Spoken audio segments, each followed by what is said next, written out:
ശ്രീ സുശീൽകുമാർ സാറിന് ഈ സഭയിൽ വന്നിരിക്കുന്ന പ്രമുഖരായ വ്യക്തികൾക്കും പ്രബുദ്ധരായ മാധ്യമ നമസ്കാരം. ക്ഷേത്ര നിർമ്മാണം ചരിത്രപരമായ ഒരു ആവശ്യമാണ്. പൂർവകാലത്തെ സ്മരിക്കുന്നതിന് വേണ്ടിയിട്ടാണ് എല്ലാ രാജ്യങ്ങളിലും ചരിത്ര സ്മാരകങ്ങൾ ഉണ്ടാകാറുണ്ട്. അയോധ്യയിലെ രാമക്ഷേത്രം ഒരു ആരാധനാലയം മാത്രം അല്ല, ഇതൊരു ചരിത്ര സ്മാരകം കൂടിയാണ്. ആ ചരിത്ര സ്മാരകം നിലനിൽക്കേണ്ടത് ഭാവി തലമുറയ്ക്ക് വേണ്ടിയാണ്. ആരുടെയെങ്കിലും പേരിൽ, ഏതെങ്കിലും സംഭവത്തിൻ്റെ പേരിൽ ഒരു ചരിത്ര സ്മാരകം ഉണ്ടാക്കുന്നത് ആ ആളിന് വേണ്ടിയല്ല, സ്മര്യ പുരുഷന് വേണ്ടിയല്ല സ്മാരക നിർമ്മാണം, ഭാവി തലമുറയ്ക്ക് വേണ്ടിയാണ്. ഇവിടെ ആരുടെ ഓർമ്മ നിലനിൽക്കണമെന്നതാണ് പ്രധാനം.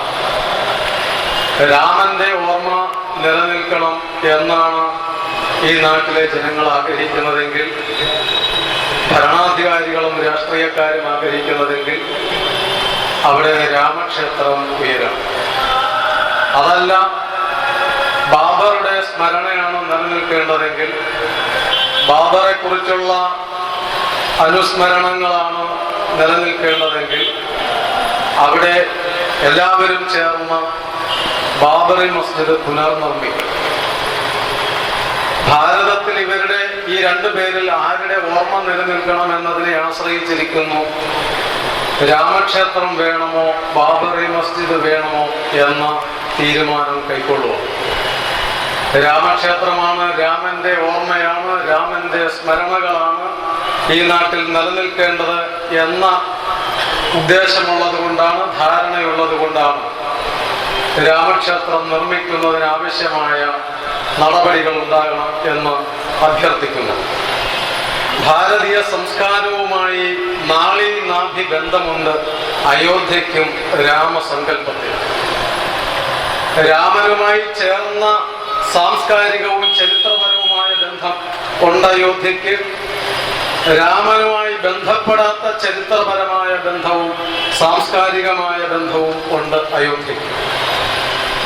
അതുകൊണ്ട് അയോധ്യ അയോധ്യയായിട്ട്, അവധായിട്ടല്ല അയോധ്യയായിട്ട് രാമജന്മസ്ഥാനായി നിലനിൽക്കേണ്ടതുണ്ട്.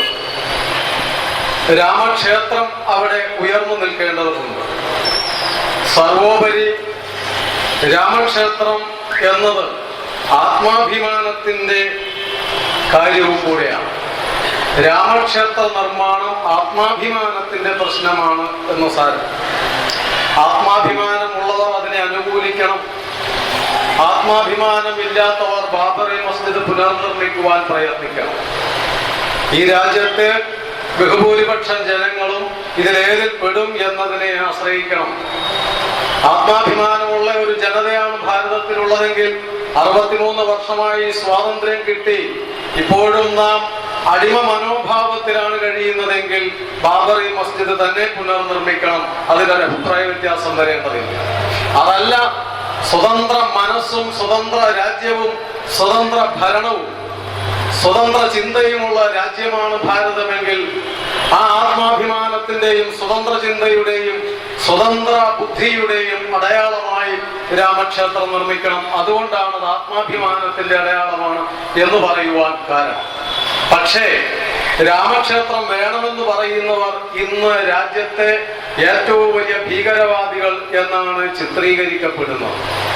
രാമക്ഷേത്രം വേണമെന്ന് പറയുന്നവരാണ് രാജ്യത്തെ ഏറ്റവും വലിയ ഭീഷണി എന്ന് ലോക രാജ്യത്തിന്റെ പ്രമുഖന്മാരോട്, രാജ്യത്തിന്റെ ഭരണാധികാരവുമായി ഒരു ബന്ധവുമില്ലാത്ത ഒരു ചെറുപ്പക്കാരൻ, ഒരു കുട്ടി പറഞ്ഞു പോലും അത് ഈ രാജ്യം ഭരിക്കുന്നവരുടെ ഔദ്യോഗിക അഭിപ്രായമാണെന്ന് പിന്നീട് പ്രഖ്യാപിക്കുകയും ചെയ്യും. രാമക്ഷേത്ര നിർമ്മാണത്തിന് വേണ്ടി പറയുന്നവരും പ്രവർത്തിക്കുന്നവരും രാജ്യത്തിന്റെ ശത്രുക്കളാണ്. അവരാണ് രാജ്യത്തെ ഏറ്റവും കൊടിയ അപകടകാരികൾ. കഴിഞ്ഞ ദിവസം റെഡ് അലർട്ട് ഭാരതം മുഴുവൻ പ്രഖ്യാപിച്ചു. ആരെ പേടിച്ചിട്ടാ? അതൊന്നുമല്ല ഭീഷണി രാമക്ഷേത്ര നിർമ്മാണ വക്താക്കളാണ് എന്ന് പറഞ്ഞു പ്രചരിപ്പിച്ചുകൊണ്ടിരിക്കും. ഏറ്റവും വലിയ ജനാധിപത്യ രാജ്യമാണ് ഭാരതം. ആ ഭാരതത്തിന്റെ ഭരണത്തെ നിയന്ത്രിക്കുന്നവർ രാജ്യത്തെ കൊള്ളയടിക്കുന്നത് ഭീഷണിയല്ല. രാജ്യത്തെ നിയന്ത്രിക്കുന്നവർ രാജ്യത്തെ കൊള്ളയടിക്കുന്നതിന്റെ ചിത്രങ്ങൾ, വാർത്തകൾ നിത്യേനയെന്നോണം പത്രത്തിൽ വന്നുകൊണ്ടിരിക്കുന്നു, മാധ്യമങ്ങളിൽ. അതൊരു ഭീഷണിയല്ല. രാജ്യത്തെ പരമോന്നത സ്ഥാനങ്ങളിൽ ഇരിക്കുന്നവർ അനേക കോടികളുടെ അഴിമതി നടത്തിക്കൊണ്ടിരിക്കുന്നു. അതും നമ്മൾ കണ്ടുകൊണ്ടിരിക്കുന്നു. ഉന്നത സ്ഥാനങ്ങളിൽ ഇരിക്കുന്നവർ, പരമോന്നത സ്ഥാനങ്ങളിൽ ഇരിക്കുന്നവർ രാജ്യത്തെ കൊള്ളയടിക്കുന്നു, രാജ്യത്തെ വഞ്ചിക്കുന്നു, ജനങ്ങളെ വഞ്ചിക്കുന്നു. അതൊന്നും ഭീഷണിയായിട്ട് ഈ പറയുന്നവർക്ക് തോന്നുന്നില്ല പോലും. പരമോന്നത സ്ഥാനങ്ങളാണല്ലോ, ഭരണഘടനാ സ്ഥാനങ്ങളാണ് രാഷ്ട്രപതി, പ്രധാനമന്ത്രി, ഇലക്ഷൻ കമ്മീഷണർ, പ്രധാനമന്ത്രി, ചീഫ് വിജിലൻസ് കമ്മീഷണർ. ഇങ്ങനെയുള്ള സ്ഥാനങ്ങളൊക്കെ രാജ്യത്തിന്റെ ഏറ്റവും ഉന്നതമായ സ്ഥാനങ്ങളാണ്. അതിനപ്പുറത്തൊരു സ്ഥാനമില്ല. ഭരണഘടനാ സ്ഥാപനങ്ങളുടെ തലപ്പത്തിരിക്കുന്ന സ്ഥാനങ്ങളാണ് ഇതൊക്കെ. ഈ പറഞ്ഞ സ്ഥാനങ്ങളിൽ ഏതാണ്ട് മിക്കവയും അഴിമതിയുടെ കേന്ദ്രങ്ങളായി മാറിയിരിക്കുന്നു എന്നുള്ളത് വെറും ആരോപണമല്ല എന്ന് ഇന്ന് ലോകത്തിന് ബോധ്യമായിട്ടുണ്ട്. ഭാരതത്തിന്റെ പരമോന്നത സ്ഥാനങ്ങളിൽ ഇരിക്കുന്നവർ അഴിമതിക്കാരായി മാറിയത് ഭാരതത്തിന് ഭീഷണിയായിട്ട് ആർക്കും തോന്നുന്നില്ല. അത് ഭാരതത്തിന്റെ ഏറ്റവും കടുത്ത ഭീഷണിയാണെന്ന് പറയാൻ ധൈര്യവുമില്ല. പരമോന്നത സ്ഥാനങ്ങളിൽ ഇരിക്കുന്ന ഈ അഴിമതിക്കാരെ ആരാണ് നിയമിക്കുന്നത്? ആരാണ് അവരെ അവിടെ ഇരുത്തിയത്? ആ ഇരുത്തിയവരുടെ ഉദ്ദേശം എന്താ? അത് മാറി ചിന്തിക്കേണ്ടതുണ്ട്. എനിക്ക് തോന്നുന്നത് സ്വന്തം അഴിമതിയോ കുറ്റകൃത്യങ്ങളോ രാജ്യദ്രോഹമോ ചോദ്യം ചെയ്യപ്പെടാൻ പാടില്ലാത്തൊരവസ്ഥ സൃഷ്ടിക്കേണ്ടതുണ്ട് എന്ന് മനസ്സിലാക്കേണ്ടിയിരിക്കുന്നു. ഭരണത്തെ നിയന്ത്രിക്കുന്നവർ രാജ്യത്തെ കൊള്ളയടിക്കുന്നത് ആരാലും ചോദ്യം ചെയ്യപ്പെടരുത്. അഥവാ താഴേക്കടയിൽ ചോദ്യം ചെയ്താൽ ആ ചോദ്യം ചോദിച്ച കോടതിയിലെ മേൽക്കോടതികളിലൂടെ മുകളിലേക്ക് വന്നാൽ അവസാനത്തെ വിധി എവിടെയാണ് വരേണ്ടത്? അവസാനത്തെ വിശകലനം എവിടെയാണ് നടക്കേണ്ടത്? അവസാനത്തെ തീർപ്പ് കൽപ്പിക്കേണ്ടത് എവിടെയാണ്? ചീഫ് ജസ്റ്റിസിന്റെ അരികിലാണ്. അവിടെ എത്തിയെന്നാൽ രക്ഷപ്പെടുത്താൻ കഴിയണമെങ്കിൽ അവിടെ അനുസരിക്കുന്ന ആൾക്കാരിരിക്കണം. അഴിമതിക്കാരായിട്ടുള്ളവരെ അവിടെ ഇരുത്തിയാലേ സ്വാഭാവികമായിട്ടും അവരുടെ അഴിമതിയെ സംരക്ഷിക്കുവാൻ നിയന്ത്രിക്കുന്നവർ വേറെയുള്ളപ്പോൾ ഇത് രണ്ടും കൂടി ചേർന്ന് നിലനിൽക്കേണ്ടതുണ്ട്. അഴിമതിക്കാരെ നിലനിർത്തുവാൻ സംരക്ഷിക്കുവാൻ ഭരണാധികാരികൾ തയ്യാറാവും. ആ ഭരണാധികാരിമാരുടെ രാജ്യദ്രോഹവും അഴിമതിയും തടയാതിരിക്കുവാൻ ഈ പരമോന്നത നീതിപീഠവും സ്ഥാനങ്ങളും സംരക്ഷണം കൊടുക്കുകയും ചെയ്യണം. ഒരു തരം ബ്ലാക്ക് മെയിലിംഗ് രാഷ്ട്രീയമാണ് ഇന്ത്യയിൽ നടക്കുന്നത് എന്ന് സാരം. അവനവന്റെ കാര്യങ്ങളെ നിലനിർത്തുവാൻ ഇവരെ ദുരുപയോഗിക്കുന്ന സ്ഥാനങ്ങളെ ദുരുപയോഗിക്കുകയാണ്. പ്ലീനറി സമ്മേളനങ്ങളിൽ പ്രസ്താവന നടത്തിയാൽ ജനങ്ങളെ വഞ്ചിക്കാം എന്നാണ് ധരിക്കുന്നത്. അഴിമതിക്കെതിരായി പ്രമേയം പാസാക്കിയാൽ ആ പാസാക്കിയവരുടെ അഴിമതി ഇല്ലാതെയാകുമോ?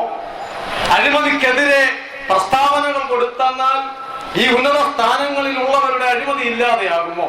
അത് ജനങ്ങളാണ് ചിന്തിക്കേണ്ടത്. നാടിനോട് കൂറുള്ളവരല്ല ഭരണത്തിന്റെ നിയന്ത്രണം നടത്തുന്നത് എന്നതാണ് ഇതിന്റെ തെളിവ്. ഈ പശ്ചാത്തലത്തിൽ വേണം അയോധ്യാവിധി വിശകലനം ചെയ്യുവാൻ, മനസ്സിലാക്കുവാൻ. ഈ ഒരു സാഹചര്യത്തിലാണ് അയോധ്യാവിധി വരുന്നത്.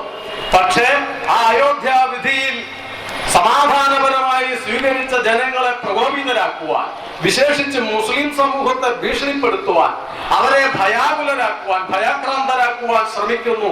എന്തിന്? അവരിൽ ഭീതി സൃഷ്ടിച്ച് ജനങ്ങളിൽ തെറ്റിദ്ധാരണ പരത്തി ജനങ്ങളെ മറ്റൊരു തരത്തിലേക്ക് വഴിതിരിച്ചു വിടുവാൻ. അതിലൂടെ തങ്ങളുടെ രാജ്യദ്രോഹം ജനങ്ങൾ അറിയാതിരിക്കും. ഒപ്പം ഇതിന്റെ എല്ലാം മേലെ ന്യൂനപക്ഷ പീഡനം എന്ന ഭീതി സൃഷ്ടിച്ച് അടുത്ത തെരഞ്ഞെടുപ്പിൽ അധികാരത്തിൽ വരുവാനും കഴിയും. സാധാരണ മുസൽമാന്മാരെ ഭയപ്പെടുത്തുന്നതിന് മാത്രമാണ് ഈ വിധിയെ രാഷ്ട്രീയക്കാർ ചിലരെങ്കിലും ഉപയോഗിച്ചു കൊണ്ടിരിക്കുന്നത്. പാവപ്പെട്ട മുസൽമാന്റെ മതവികാരം ഇളക്കി വിടുകയാണ് ചെയ്യുന്നത് ഈ വിധിയുടെ പിന്നാലെ. ന്യൂനപക്ഷ പീഡനം എന്ന് പറഞ്ഞ് ഭയപ്പെടുത്തുന്നു. അയോധ്യയുടെയും ഗുജറാത്തിന്റെയും പേരിലാണ് ഭീതി പരത്തുന്നത്. രാജ്യത്തെ 85 കോടി ജനങ്ങളെ വർഗീയവാദികളായി ചിത്രീകരിച്ചുകൊണ്ട് മുസ്ലിം സ്നേഹമല്ല ഇതിന്റെ പിന്നിൽ എന്ന് തിരിച്ചറിയുവാൻ ഈ നാട്ടിലെ സാധാരണ മുസൽമാന്മാർ തയ്യാറാവണം.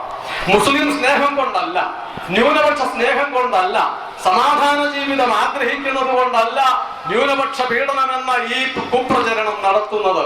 പിന്നെയോ ഒരു കുടുംബത്തിന് രാജ്യത്തിന്റെ അധികാരവും സ്വത്തും ദുർവ്യയം ചെയ്യുവാനുള്ള ഹീനമായ ബുദ്ധിയിൽ നിന്നാണ് ഈ കുപ്രചരണങ്ങൾ ഉണ്ടാവുന്നത് എന്ന് നാം മനസ്സിലാക്കണം. ഇത് ജനങ്ങൾ തിരിച്ചറിയണം. ഉന്നത സ്ഥാനങ്ങളിൽ അഴിമതി എത്തി എന്ന് ഞാൻ പറയുമ്പോൾ അതൊരു രാഷ്ട്രീയക്കാരൻ സാധാരണ പറയുന്നത് പോലെയുള്ള ഒരു രാഷ്ട്രീയ ആരോപണമല്ല. ഞാൻ അതിന് ഒരു ഉദാഹരണം പറയാം. എന്റെ കയ്യിൽ ഒരു പുസ്തകത്തിന്റെ കോപ്പിയുണ്ട്, the difficulty of being good. ലോകപ്രസിദ്ധനായ ഒരു ഗ്രന്ഥകാരൻ, ഭാരതത്തിനെ തകർക്കാൻ കഴിയില്ല എന്ന് ഗ്രന്ഥം എഴുതിയ പ്രൊഫസർ ഗുരുചരൺ ദാസ് എഴുതിയ പുസ്തകമാണ് ഇത്. ഈ പുസ്തകത്തിൽ അദ്ദേഹം പറയുന്ന ഒരു ഭാഗം ഞാൻ വായിക്കാം. അതിന്റെ വിശദീകരണങ്ങളൊന്നും ഇപ്പോൾ നൽകുവാൻ നിവൃത്തിയില്ല. അത് നിങ്ങൾ ഗ്രഹിക്കേണ്ടതാണ്, ഊഹിച്ചെടുക്കേണ്ടതാണ്. A similar conspiracy of silence diminished the office of the President of India in the summer of 2007. The similar conspiracy എന്ന് ഇവിടെ ഗ്രന്ഥകാരൻ ഉദ്ദേശിച്ചത്, അദ്ദേഹം മഹാഭാരത കഥയാണ് അതിന് മുമ്പ് ഉദ്ധരിച്ചത്. ദ്രൗപദിയുടെ പാഞ്ചാലിയുടെ വസ്ത്രാക്ഷേപം നടന്നപ്പോൾ മിണ്ടാതിരുന്ന കരുത്തനായ അഥവാ കരുത്തുണ്ടെന്ന് പ്രഖ്യാപിച്ച ഭീഷ്മ പിതാമഹൻ മിണ്ടാതിരുന്നതിനെ കുറിച്ചാണ് ഇവിടെ ഇദ്ദേഹം സൂചിപ്പിക്കുന്നത്. The official candidate for the largely ceremonial office was a woman Congress party leader. പേര് കൊടുത്തിട്ടുണ്ട്, ഞാനത് വായിക്കുന്നില്ല, നിങ്ങൾക്ക് വേണമെങ്കിൽ ഇതിന്റെ കോപ്പി തരാം. Against whom there were extensive corruption charges that were widely reported in the press. 2007 Congress party president സ്ഥാനാർത്ഥിയായിട്ട് നിശ്ചയിച്ച ഒരു വനിത, കോൺഗ്രസ് പാർട്ടിയുടെ നേതാവായ ഒരു വനിത അനേകം അഴിമതികളുടെ ആരോപണങ്ങൾക്ക് വിധേയമായിട്ടുള്ള ഒരു വനിതയായിരുന്നു. She had started a cooperative bank in Maharashtra whose license was cancelled by Reserve Bank. അവർ തുടങ്ങിയ കോർപ്പറേറ്റീവ് ബാങ്ക് ആര് തുടങ്ങിയത്? ഇന്ത്യൻ പ്രസിഡന്റ് സ്ഥാനാർത്ഥിയാകുവാൻ നിശ്ചയിക്കപ്പെട്ട് പിന്നീട് അങ്ങനെ ആയി തീർന്ന ഈ വനിത തുടങ്ങിയ corporative bank reserve bank cancel ചെയ്തതിന്റെ ലൈസൻസ് ഈ അഴിമതിയുടെ പേരിൽ. Her bank had given illegal loans to her relatives. നിയമവിരുദ്ധമായ കോടാനുകോടി രൂപയുടെ ലോൺ സ്വന്തം ബന്ധുക്കൾക്ക് നൽകി. That exceeded the bank's share capital. അതൊന്നും വിശദീകരിക്കണ്ട. It had also given a loan to her sugar mill. അവരുടെ സ്വന്തം പഞ്ചസാര മില്ലിനും ഇതേ ബാങ്കിൽ നിന്ന് കോടികൾ ലോൺ നൽകി. Which was never repaid. ഒരിക്കലും അത് തിരിച്ചടച്ചിട്ടേയില്ല. The bank waived these loans and this drove it into liquidation.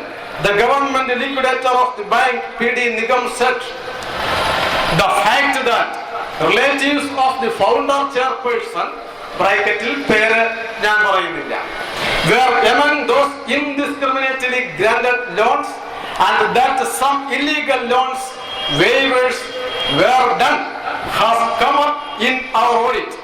6 of the top 10 defaulters, ബ്രാക്കറ്റിൽ അവരുടെ പേര് ആരുടെയാണോ, bank were linked to her relatives. 10 പേരിൽ 6 പേരും അവരുടെ കുടുംബത്തിലുള്ളവർ തന്നെയാണ് ഈ ബാങ്കിൽ.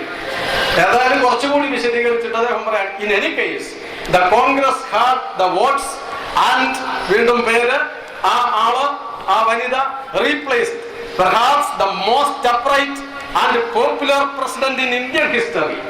ഇന്ത്യയുടെ ചരിത്രത്തിൽ ഇന്നോളം പ്രസിദ്ധനായ ആള് പ്രസിഡന്റായിരുന്ന ആ കസേരയിൽ ഈ വനിത ഇരുത്തപ്പെട്ടു. After that the charges were never investigated. ഞാൻ വിശദീകരിക്കണ്ടല്ലോ ആളാരാണ് എന്താണ് എന്നൊക്കെ. 115 കോടി ജനങ്ങളുടെ തലപ്പത്തിരിക്കുന്ന, ജനസംഖ്യാ കണക്കെടുപ്പ് നിൽക്കുമ്പോൾ 1, 2, 3, 100, 1000, 10000, ലക്ഷം, കോടി, 10 കോടി, 100 കോടി, 115 കോടി, 115 കോടി 1 എന്നെഴുതുമ്പോൾ ആദ്യത്തെ പേരെഴുതുന്നിടം മുതൽ അഴിമതിക്കാരാണെങ്കിൽ, ചീഫ് ജസ്റ്റിസ് ആയിരിക്കുന്നയാൾ അഴിമതിക്കാരനാണെങ്കിൽ, പ്രധാനമന്ത്രിയോ മന്ത്രി പദങ്ങളിൽ ഇരിക്കുന്ന മറ്റുള്ളവരോ അഴിമതിക്കാരാണെങ്കിൽ എങ്ങനെയാണ് രാജ്യം രക്ഷപ്പെടുക? അത്രയും ക്രൂരമായ, രാജ്യത്തിന്റെ മൊത്തം സമ്പത്തിന്റെ അത്രയും കൊള്ളയടിക്കുന്ന, അത്രയും കോടാനുകോടികളുടെ സങ്കല്പിക്കുവാൻ കഴിയാത്ത അത്ര സമ്പത്ത് കൊള്ളയടിക്കുന്നവർ രാജ്യത്തിന്റെ തലപ്പത്തിരിക്കുമ്പോൾ, ഭരണാധികാരത്തിന്റെയും പ്രസ്ഥാനങ്ങളുടെയും പാർട്ടികളുടെയും തലപ്പത്തിരിക്കുമ്പോൾ അതൊന്നും ഭീഷണിയായിട്ട് തോന്നുന്നില്ല. രാമക്ഷേത്രം നിർമ്മിക്കുവാൻ വരുന്നവരാണ് രാജ്യത്തിന്റെ ഭീഷണി എന്ന് പറയുന്നതിന്റെ കാപട്യം, ജനങ്ങളെ വഞ്ചിക്കുവാനുള്ള ശ്രമം നിങ്ങൾ തിരിച്ചറിയേണ്ടതുണ്ട്. ഈ കാപട്യങ്ങൾ അരങ്ങേറുന്നതിനിടയിലാണ് അയോധ്യ വിധി വന്നത്. മലയാള പത്രത്തിലൊന്നും അത് കൃത്യമായി പറഞ്ഞിട്ടില്ല. ഇത് ജന്മസ്ഥാൻ തന്നെ എന്ന വാക്കാണ് കോടതി പറഞ്ഞത്. അതിലായിരുന്നു തർക്കം. അവിടെ രാമക്ഷേത്രം ഉണ്ടായിരുന്നോ ഇല്ലായിരുന്നോ, ബാബർ അത് തകർത്തിരുന്നോ എന്നൊക്കെയായിരുന്നു ചോദ്യം. ആ ചോദ്യത്തിന്റെ അവസാനം കോടതിയുടെ വിധി വന്നത്, വിധിയുടെ വിശദീകരണങ്ങൾ, അതിൽ അഭിപ്രായ വ്യത്യാസം ഉണ്ടാകാം. പക്ഷെ അസന്നിഗ്ധമായി പറഞ്ഞത് ഇത് ജന്മസ്ഥാൻ തന്നെ എന്നാണ്. രണ്ടു കൂട്ടർക്കാണ് ഈ വിധി തീരെ ദഹിക്കാതെ പോയത്. ഒന്ന്, ഇന്ത്യയിൽ പ്രവർത്തിക്കുന്ന ഇസ്ലാമിക ഭീകര സംഘടനയിലെ പ്രവർത്തകർക്ക്, ഭീകരന്മാർക്ക് ഇഷ്ടപ്പെട്ടില്ല. കാരണം വിധി വന്നാൽ, വിധി വരുന്നതിന് മുൻപ് അങ്ങനെ ആയിരുന്നല്ലോ നാം ഭയപ്പെട്ടിരുന്നത്. രാജ്യം മുഴുവൻ അലർട്ട് പ്രഖ്യാപിച്ചു. രാജ്യത്തുണ്ടാകാൻ പോകുന്ന ഭീകരമായ സംഘർഷങ്ങൾ, ലഹളകൾ, വർഗീയ ലഹളകൾ ഭാരതത്തിന്റെ തെരുവോരങ്ങളിലും കുഗ്രാമങ്ങളിലും അരങ്ങേറും. അതിലൂടെ ആയിരക്കണക്കിന് ആൾക്കാർ മരിച്ചു വീഴും.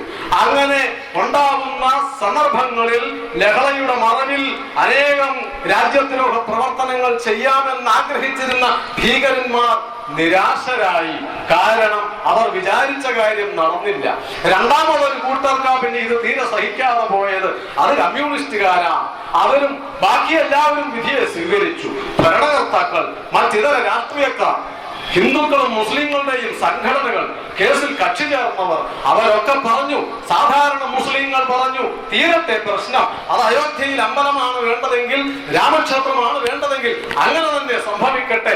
ഇനി ഒരിക്കലും സംഘർഷം ഉണ്ടാകാതെ ഇരിക്കാം, ഇനി കലാപം ഉണ്ടാകാതെ ഇരിക്കട്ടെ, സമാധാനപൂർണമായ ജീവിതമാണ് നമുക്ക് ആവശ്യം എന്ന് പറഞ്ഞ് ഈ നാട്ടിലെ സാധാരണ മുസ്ലിങ്ങൾ മുഴുവൻ, കോടാനുകോടി മുസ്ലിങ്ങൾ വിധിയെ സമാധാനത്തോടുകൂടി, സ്നേഹത്തോടും സന്തോഷത്തോടും കൂടി സ്വീകരിച്ചപ്പോൾ സഹിക്കാതെ പോയത് രണ്ടാമത്തെ കൂട്ടർ കമ്മ്യൂണിസ്റ്റുകാർ. എന്താ അവർക്ക് സഹിക്കാതിരിക്കുവാൻ കാരണം? നഷ്ടം ഏറെ സംഭവിച്ചത് അവർക്കാണ്. കലാപം നടന്നിരുന്നുവെങ്കിൽ എന്തൊരു ചാകരയായിരുന്നു ഉണ്ടാകുമായിരുന്നത്, എന്തൊരു കൊയ്ത്തുണ്ടാകുമായിരുന്നു. ന്യൂനപക്ഷ സംരക്ഷണം അത് സാധിക്കുമായിരുന്നു. കലാപം ഉണ്ടാകുമ്പോൾ മുസ്ലിങ്ങൾ ഹിന്ദുക്കളെയും, ഹിന്ദുക്കൾ മുസ്ലിങ്ങളെയും കൊല്ലുമ്പോൾ മുസ്ലിങ്ങളെ ഓടിപ്പോയി സംരക്ഷിക്കുവാൻ, ന്യൂനപക്ഷങ്ങളെ സംരക്ഷിക്കുവാൻ, കലാപം ഉണ്ടായാലല്ല സംരക്ഷിക്കാൻ പറ്റുമോ? അല്ലാതെ പറ്റുമോ? അതുകൊണ്ട് കലാപം ഉണ്ടായാൽ സംരക്ഷിക്കുവാൻ കിട്ടുന്ന ഒരു സുവർണ അവസരം ആണ് നഷ്ടപ്പെട്ടു പോയത് സമാധാനപരമായ ഒരു വിധി കൊണ്ട്. അതുകൊണ്ടാണ് അവർ അതിനെതിരെ ലേഖനങ്ങൾ എഴുതുന്നത്, മാധ്യമങ്ങളിൽ പ്രചരിപ്പിച്ചത്. അത് ഞാൻ പിന്നാലെ പറയാം. ഏതായാലും ഭീകരന്മാർക്ക് കഴിയാതിരുന്നത് കമ്മ്യൂണിസ്റ്റുകാർ ചെയ്യാൻ ശ്രമിക്കുകയാണ്. ഭാരതത്തിൽ, കേരളത്തിൽ മതവികാരം ഇളക്കി പ്രശ്നങ്ങൾ സൃഷ്ടിച്ച് ഭീകരന്മാർ നോക്കി സാധിച്ചില്ല. അങ്ങനെയാണ് ഞങ്ങൾക്ക് സാധിക്കും. അങ്ങനെയാണല്ലോ. കമ്മ്യൂണിസ്റ്റുകാർക്ക് സാധിക്കാത്ത ഒരു കാര്യവുമില്ല ലോകത്തിൽ. ഏത് തരത്തിൽപ്പെട്ട കാര്യം, ഹീനമായ ഏത് കാര്യവും അവർക്ക് സാധിക്കും. ഭീകരന്മാർക്ക് സാധിക്കാത്ത കാര്യം, രാജ്യദ്രോഹികൾക്ക് ചെയ്യാൻ കഴിയാത്ത കാര്യം കമ്മ്യൂണിസ്റ്റുകാർക്ക് ചെയ്യാൻ കഴിയും. അതാണ് അവരുടെ ഇന്നോളമുള്ള ചരിത്രം. ഇവരൊഴിച്ച് ബാക്കി ദേശസ്നേഹികളെല്ലാം ഇത് ദേശീയ അഭിമാനത്തിന്റെ അടയാളമായി അവിടെ രാമക്ഷേത്രം ഉയരണം എന്ന് അംഗീകരിച്ചു.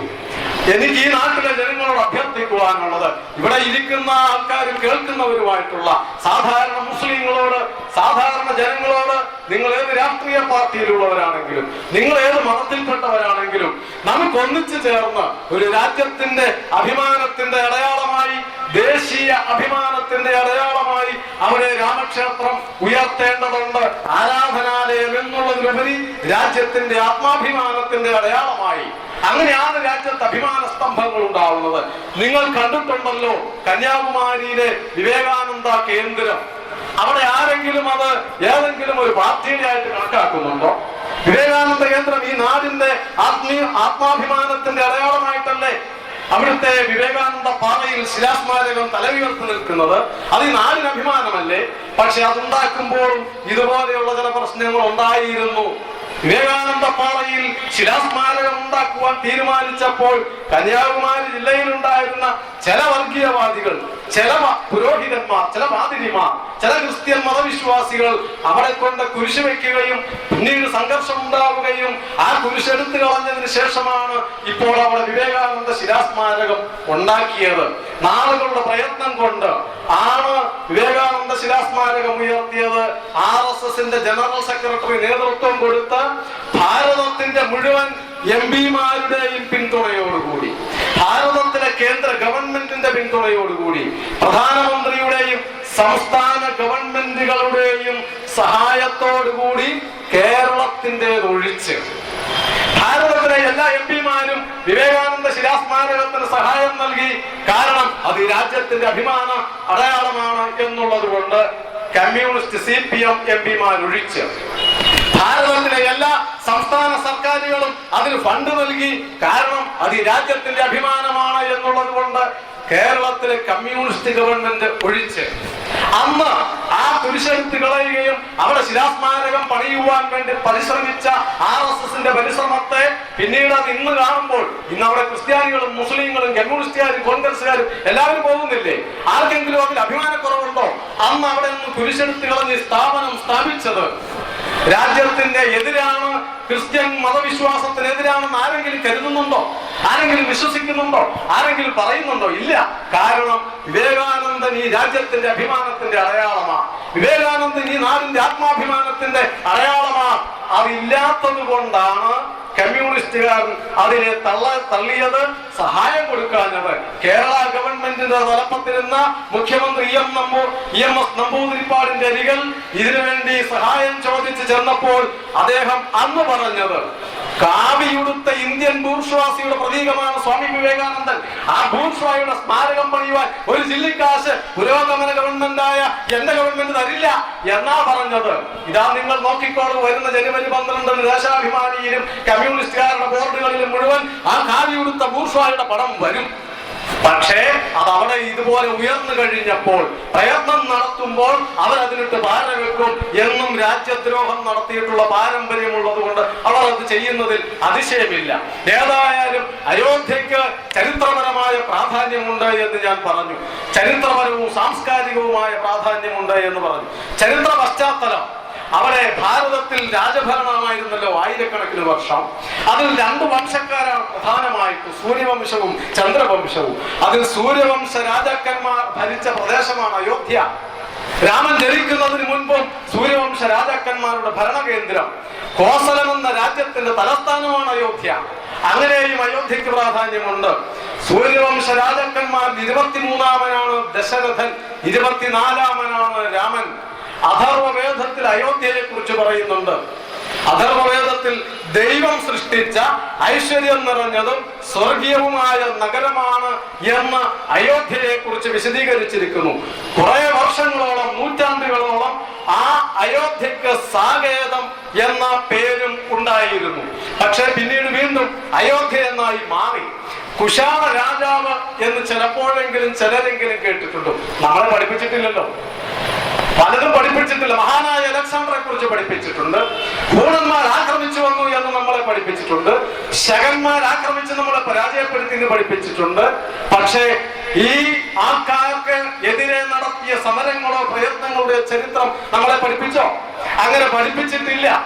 ഹൂണന്മാർ എന്നൊരു കൂട്ടർ ഭാരതത്തിലേക്ക് വന്നു. അതിനു മുമ്പ് ചൈനയിൽ പോയി. സപ്താത്ഭുതങ്ങളിൽ ഒന്നല്ലേ ചൈന വന്മതിൽ. ഹൂണന്മാരെ എന്ന് പറയുന്ന ഭീകരന്മാരായ ലക്ഷക്കണക്കിന് ഈ ആൾക്കൂട്ടത്തെ രാക്ഷസന്മാരെ എതിരിടുവാൻ കരുത്തില്ലാതെ ജനങ്ങളെ രക്ഷിക്കുവാൻ മറ്റൊരു വഴിയുമില്ലാതെയാണ് അന്ന് പ്രബല രാജ്യമായിരുന്ന ചൈനയ്ക്ക് വൻമതിലുണ്ടാക്കേണ്ടി വന്നത്. ആ ഭൂണന്മാരെ ഭാരതത്തിലെ 2 പഞ്ചായത്തിലെ ജനങ്ങൾ തല്ലിയോടിച്ചു. നമ്മളെ പഠിപ്പിച്ചോ? ഇല്ല. അതൊന്നും ഞാനിവിടെ വിശദീകരിക്കുന്നില്ല. അങ്ങനെ വന്ന ഒരു കൂട്ടനാണ് കുശാണന്മാർ. പൂണന്മാർ, ശകന്മാർ, കുശാണന്മാർ. ശാക, ഇറ എന്ന് നമ്മൾ പഠിപ്പിക്കുന്നുണ്ട്. എങ്ങനെ ഉണ്ടായതാണത്? രണ്ടാമത് വന്ന ഈ ശാകന്മാരെ പരാജയപ്പെടുത്തിയ വിക്രമാദിത്യന്റെ വിജയത്തിന്റെ അടയാളമാണ് ശകവർഷാരംഭം. 1932 ശകവർഷം. നമുക്കറിയുമോ? ഇല്ല. അങ്ങനെ അറിയാത്ത ചരിത്രങ്ങളിൽ പെട്ടതാണ് ഈ കുശാണൻ എന്ന് പറയുന്ന ഒരാൾ തൽക്കാലം അയോധ്യ ഭരിച്ചിട്ടുണ്ട്. അന്ന് അദ്ദേഹം അതിന് തലസ്ഥാനത്തിന് കൊടുത്ത പേര് സാകേതം എന്നായിരുന്നു. ആ ശാകന്മാരുടെയും കുശാണന്മാരുടെയും പൂണന്മാരുടെയും ആക്രമണങ്ങൾ നടന്നപ്പോൾ അതിനെയൊക്കെ അതിജീവിച്ചു നിന്ന അത്യുജ്വലമായ നഗരം അയോധ്യ പിന്നീട് വീണ്ടും അയോധ്യ എന്നായിട്ടാണ് ഇപ്പോൾ നൂറ്റാണ്ടുകളായിട്ട് അറിയപ്പെടുന്നത്. AD 636 ചൈനീസ് സഞ്ചാരി ഹുയാങ്സ ഭാരതം സന്ദർശിച്ചപ്പോൾ അയോധ്യ എന്നായിരുന്നു ആ സ്ഥലത്തിന്റെ പേര് എന്ന് അദ്ദേഹം ഗ്രന്ഥത്തിൽ എഴുതി വെച്ചിട്ടുണ്ട്. അയോധ്യ ക്ഷേത്ര നഗരമാണ് എന്ന് അദ്ദേഹം എഴുതി വെച്ചിട്ടുണ്ട്. ഒരു രാമക്ഷേത്രമല്ല, അനേകം ക്ഷേത്രങ്ങൾ. ആ പ്രദേശം നഗരം മുഴുവൻ ക്ഷേത്രങ്ങളാണ് എന്ന് ഹുയാങ്സാങ് തന്റെ സഞ്ചാര സാഹിത്യത്തിൽ എഴുതി വെച്ചിരിക്കുന്നു. സാംസ്കാരികമായ പാരമ്പര്യവും അയോധ്യക്കുണ്ട് എന്ന് ഞാൻ പറഞ്ഞു. രാമനെ കൂടാതെ തന്നെ എങ്ങനെ BC 5-ാം നൂറ്റാണ്ട് മുതൽ AD 5-ാം നൂറ്റാണ്ട് വരെ 1000 കൊല്ലക്കാലം അയോധ്യ ബുദ്ധമതത്തിന്റെ പ്രഭാവ കേന്ദ്രമായിരുന്നു. 1000 കൊല്ലക്കാലം ബുദ്ധമതം അത് UP-യിൽ തന്നെയാണല്ലോ അതിന്റെ പ്രധാന കേന്ദ്രങ്ങൾ. അതിലെ പ്രധാന കേന്ദ്രമായ അയോധ്യയിലും ബുദ്ധമതത്തിന്റെ വലിയ പ്രഭാവം ഉണ്ടായിരുന്ന സ്ഥലമാണ് അയോധ്യ. ജൈന കേന്ദ്രവുമായിരുന്നു അയോധ്യ എന്നർത്ഥം. ബുദ്ധൻ മാത്രമല്ല, ജൈന കേന്ദ്രമായിരുന്നു എന്നും മാത്രമല്ല. പിന്നെയോ ആദ്യത്തെ ജൈനമത സ്ഥാപകൻ നമ്മൾ ധരിച്ചു വെച്ചിരിക്കുന്നത് ജൈന മുനിയാണ്. വർദ്ധമാന മഹാവീരനാണ് ജൈനമതം സ്ഥാപിച്ചതെന്നാണ്. അല്ല, ഋഷഭദേവൻ എത്രയോ 1000 മുമ്പ്, കണക്കില്ലാത്തത്ര 1000 വർഷം മുൻപാണ് ഋഷഭദേവൻ ജൈനമതം സ്ഥാപിച്ചത്. 24 തീർത്ഥങ്കരന്മാർ. 24ാമത്തെ തീർത്ഥങ്കരനാണ് ജിനദേവൻ. അതിനു മുൻപുള്ള 23 പേരുണ്ട്. ആ തീർത്ഥങ്കരന്മാരിൽ ഋഷഭദേവനടക്കം 5 തീർത്ഥങ്കരന്മാർ ജനിച്ച സ്ഥലമാണ് അയോധ്യ. ജൈനമത സ്ഥാപകനടക്കം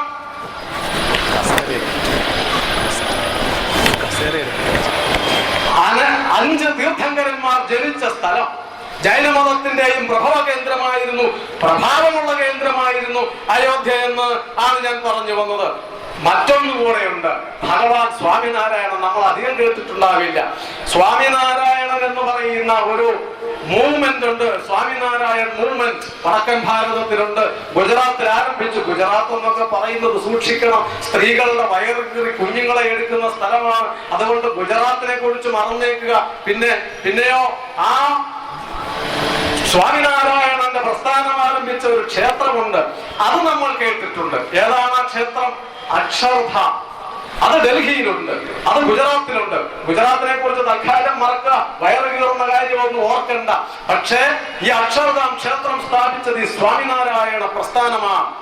അക്ഷർധാം ക്ഷേത്രം ഡൽഹിയിൽ ആരെങ്കിലും പോകുമ്പോൾ, പോയിട്ടുണ്ടെങ്കിൽ അത് കാണണം, കാണാതെ തിരിച്ചു പോന്നാൽ പണ്ട് തിരുമേനി പറഞ്ഞതുപോലെ പകുതി ജന്മം പാഴായി എന്ന് ഞാൻ പറയും. അങ്ങനെയാണല്ലോ. കാരണം അത്രമാത്രം പ്രാധാന്യമുണ്ട് ആ ക്ഷേത്രത്തിന്. ഞാൻ തുടക്കത്തിൽ പറഞ്ഞതുപോലെ ഒരു ആരാധനാലയം മാത്രമല്ല അക്ഷർധാം. അക്ഷർധാം ഒരു ദിവസമെങ്കിലും ഡൽഹിയിൽ പോകുന്നവർ ഒരു ദിവസം മാറ്റിവെക്കണം ഈ അക്ഷർധാം കാണുവാൻ. എന്താ അതിന്റെ പ്രാധാന്യം? അതിനുള്ളിലേക്ക് രാവിലെ കടന്നാൽ 30 ഏക്കറിലധികം വിസ്താരമായി പരന്നു കിടക്കുന്ന ഒരു മഹാക്ഷേത്ര സമുച്ചയം. അതിനുള്ളിലേക്ക് കടന്നാൽ ഭാരതീയനാണെങ്കിൽ പുറത്തു വരാൻ വൈകുന്നേരം വരെ എടുക്കും. വൈകുന്നേരം പുറത്തു വന്നാൽ അഭിമാനമുള്ള ഭാരതീയനായിട്ടേ പുറത്തു വരൂ. അവൻ ഭാരതീയനാണെങ്കിൽ, അതല്ലാത്തവൻ രണ്ടും കെട്ടവനാണെന്ന് പറയുവാൻ പോലും എനിക്ക് ധൈര്യമുണ്ട്. കാരണം അതാണ് അതിനുള്ളിലെ കാഴ്ച. ഈ രാജ്യത്തിന്റെ ശാസ്ത്ര പാരമ്പര്യത്തിന്റെ മഹത്തായ പാരമ്പര്യങ്ങളെ ആവിഷ്കരിച്ചു വച്ചിരിക്കുന്നു അക്ഷർധാമിൽ. വൈദ്യശാസ്ത്രത്തിന്റെ പ്രാചീനമായ രീതികളെ മുഴുവൻ എഴുതി വെച്ചിരിക്കുകയല്ല, ആവിഷ്കരിച്ചിരിക്കുകയാണ്. അനേകം തരത്തിൽ ശാസ്ത്ര പാരമ്പര്യങ്ങൾ, സർവകലാശാലകൾ, വിമാനം ഉണ്ടാക്കുന്നത് ഇപ്പോഴും അവിടെ രൂപകൽപ്പന ചെയ്തു വെച്ചിരിക്കുന്നു. കപ്പലുകൾ ഉണ്ടാക്കുന്നത്, പ്രാചീന പാഠശാലകളും സർവകലാശാലകളും എങ്ങനെ പ്രവർത്തിച്ചു എന്നുള്ളത്, ഓപ്പറേഷൻ എങ്ങനെ നടത്തിയിരുന്നു എന്നത്, അതിലുപയോഗിച്ചിരുന്ന ഉപകരണങ്ങൾ, അങ്ങനെ ഓരോന്നും തത്വശാസ്ത്രങ്ങൾ, ഗ്രന്ഥങ്ങൾ, ശാസ്ത്രങ്ങൾ എല്ലാം ഇങ്ങനെ ഒന്നിനൊന്നായി. അതിനുള്ളിൽ കടന്നാൽ മഹാവനങ്ങൾ നമുക്ക് കാണാം, അതിനുള്ളിൽ കടന്നാൽ കാട്ടരുവികൾ കാണാം, കാട്ടുമൃഗങ്ങളെ കാണാം, പാമ്പിനെയും മറ്റ് ജീവജാലങ്ങളെയും കാണാം. ഒരു കൊടും കാട്ടിലെത്തിയതുപോലെയാണ് ചില പ്രദേശങ്ങളിൽ എത്തിയാൽ. അത്രമാത്രം ശാസ്ത്രീയമായി വിശദീകരിച്ച് ആധുനിക സങ്കേതങ്ങൾ ഉപയോഗിച്ച് ഈ ഭാരതത്തിന്റെ പ്രാചീനമായ സമ്പത്തിനെ മുഴുവൻ ആവിഷ്കരിച്ചു വച്ചിരിക്കുന്ന അക്ഷർധാം ക്ഷേത്രത്തിൽ കടന്നു പുറത്തേക്ക് വന്നാൽ ഈ രാജ്യത്ത് ജനിച്ചതിന്റെ പേരിൽ അഭിമാനമുള്ളവനായിട്ടേ പുറത്തു വരൂ. അവൻ ഭാരതീയനാണെങ്കിൽ, അവന്റെ ഉള്ളിൽ ഈ രക്തമുണ്ടെങ്കിൽ, ആ അക്ഷർധാം ക്ഷേത്രം സ്ഥാപിച്ചത് സ്വാമിനാരായണനാണ്. ആ ക്ഷേത്രം ഉണ്ടാക്കുമ്പോൾ അതിന്റെ സവിശേഷതയും നമ്മൾ അറിയണം. ഈ 30 ഏക്കറിൽ പരന്നു കിടക്കുന്ന ഈ ക്ഷേത്രത്തിൽ 1 ഇഞ്ച് ആണി പോലും ഇരുമ്പിന്റേതായിട്ടില്ല. ഇരുമ്പിന്റെ ഒരംശം പോലും ഇല്ല ഇതിന്റെ കൂട്ടത്തിൽ. 30 കോടി മനുഷ്യ മണിക്കൂറാണ് ഇത് നിർമ്മിക്കുവാൻ ചെലവഴിച്ചിട്ടുള്ളത്. 11,000 പേർ 5 വർഷം കൊണ്ടാണ് 30 ഏക്കറിൽ പരന്നു കിടക്കുന്ന ഈ ക്ഷേത്രം പണിതത്. ആ ക്ഷേത്രത്തിനെ കുറിച്ച് പറയുവാൻ മാത്രമല്ല ഞാൻ പറഞ്ഞത്. ആ ക്ഷേത്രത്തിന്റെ സ്ഥാപനം നടത്തിയ സ്വാമിനാരായണ പ്രസ്ഥാനത്തിന്റെ ആചാര്യനായ ഭഗവാൻ സ്വാമിനാരായൺ ഭാരത പര്യടനം നടത്താൻ തുടങ്ങിയത് അയോധ്യയിൽ നിന്നാണ്. അത് പറയുവാനാണ് ഞാൻ പറഞ്ഞത്. അയോധ്യയായിരുന്നു അദ്ദേഹത്തിന്റെ ബാല്യകാലം മുഴുവൻ അയോധ്യയിൽ ചെലവഴിച്ച് അതിനുശേഷം 11ാമത്തെ വയസ്സിൽ തീർത്ഥാടനം, പരിവർജനം. അതാണ് ഭാരതത്തിന്റെ പാരമ്പര്യം, അല്ലേ? പരിവർജനം എല്ലാവരും നടത്തിയിട്ടുണ്ട്. സ്വാമി വിവേകാനന്ദൻ പരിവർജനം നടത്തി ഭാരതം മുഴുവൻ. ശങ്കരാചാര്യർ ഈ കേരളത്തിൽ നിന്ന് ഭാരതം മുഴുവൻ ചുറ്റി സഞ്ചരിച്ചു. എന്തിന്? ഈ നാടിന്റെ സംസ്കാരത്തെ ഉയർത്തുവാൻ, ഈ നാടിനെ ഏകീകരിപ്പിച്ച് നിർത്തുവാൻ. അങ്ങനെ ചെയ്തിട്ടുള്ള ഓരോരുത്തരും. ദക്ഷിണാഫ്രിക്കയിൽ നിന്ന് മടങ്ങി വന്ന മഹാത്മാഗാന്ധി, അദ്ദേഹം ഭാരതത്തിന്റെ സ്വാതന്ത്ര്യത്തിന് വേണ്ടി പണിയെടുക്കുവാൻ തുടങ്ങുന്നതിന് മുൻപ് രാഷ്ട്രീയ ഗുരുവായ ഗോഖലെയോട് ചോദിച്ചു, ഞാൻ എങ്ങനെ തുടങ്ങണം, എവിടെ തുടങ്ങണം, എന്ത് ചെയ്യണമെന്ന് ചോദിച്ചപ്പോൾ ഗാന്ധിജിയോട് പറഞ്ഞതെന്താ? ഗോഖലെ, ഭാരതം മുഴുവൻ ചുറ്റി സഞ്ചരിക്കുക. ഭാരതം ജീവിക്കുന്നത് ഗ്രാമങ്ങളിലാണ്. അതുകൊണ്ട് ഭാരതം മുഴുവൻ ചുറ്റി സഞ്ചരിക്കുക, പരിവർജനം നടത്തണം. ഈ നാട്ടിലെ ജനങ്ങളുടെ ജീവിതം എന്തെന്നറിയാൻ, വികാരം എന്തെന്നറിയാൻ, സംസ്കാരം എന്തെന്നറിയാൻ ഭാരതം മുഴുവൻ ചുറ്റി സഞ്ചരിക്കണം. എയറോപ്ലെയിനിലല്ല, ഹെലികോപ്റ്ററിലല്ല, AC മുറികളിലൂടെയല്ല, വലിയ ഉയർന്ന ക്ലാസ്സിലെ ട്രെയിനിലെ കമ്പാർട്ട്മെന്റിലൂടെയല്ല. ഇന്ന് ഭാരതത്തിലെ ട്രെയിനിൽ ഇല്ലാത്തൊരു കമ്പാർട്ട്മെന്റ് ഉണ്ടല്ലോ, 3rd ക്ലാസ്. ആ 3rd ക്ലാസ് കമ്പാർട്ട്മെന്റിൽ പന്നിയും പട്ടിയും പൂച്ചയും കന്നുകാലിയും കൂലിപ്പണിക്കാരും ദരിദ്രവാസികളും എല്ലാം ഒന്നിച്ച് ഇടിച്ചു തൂങ്ങിക്കിടക്കുന്ന 3ാം ക്ലാസ് കമ്പാർട്ട്മെന്റിൽ അവനോടൊപ്പം ചേർന്ന് അവന്റെ വിയർപ്പിന്റെ നാറ്റം സഹിച്ച് അവന്റെ ഉണങ്ങിയ തൊലിയോട് ചേർന്ന് നിന്ന് അവനെ പോലെ അർദ്ധനഗ്നനായി കീറത്തുണിയെടുത്ത് ഭാരതം മുഴുവൻ ചുറ്റി സഞ്ചരിച്ചു മഹാത്മാഗാന്ധി. അങ്ങനെയാണ് ഭാരതം ജീവിക്കുന്നത്, ഗ്രാമങ്ങളിലാണെന്ന് ഗാന്ധിജി പറഞ്ഞത്. ഭാരതത്തിന്റെ ആത്മാവിനെ കണ്ടെത്തുവാൻ ഗാന്ധിജി സഞ്ചരിച്ചത് ഈ പരിവർജനം നടത്തിയതിലൂടെയാണ്. ഗാന്ധിജിക്ക് മനസ്സിലായത് ഭാരതത്തിന്റെ, ഇന്ത്യയുടെ ആത്മാവിനെ കണ്ടെത്തി. ഇന്ത്യയെ കണ്ടെത്തിയ ശിഷ്യനും ഇന്ത്യയുടെ ആത്മാവിനെ കണ്ടെത്തിയ ഗുരുവും തമ്മിലുള്ള അന്തരം.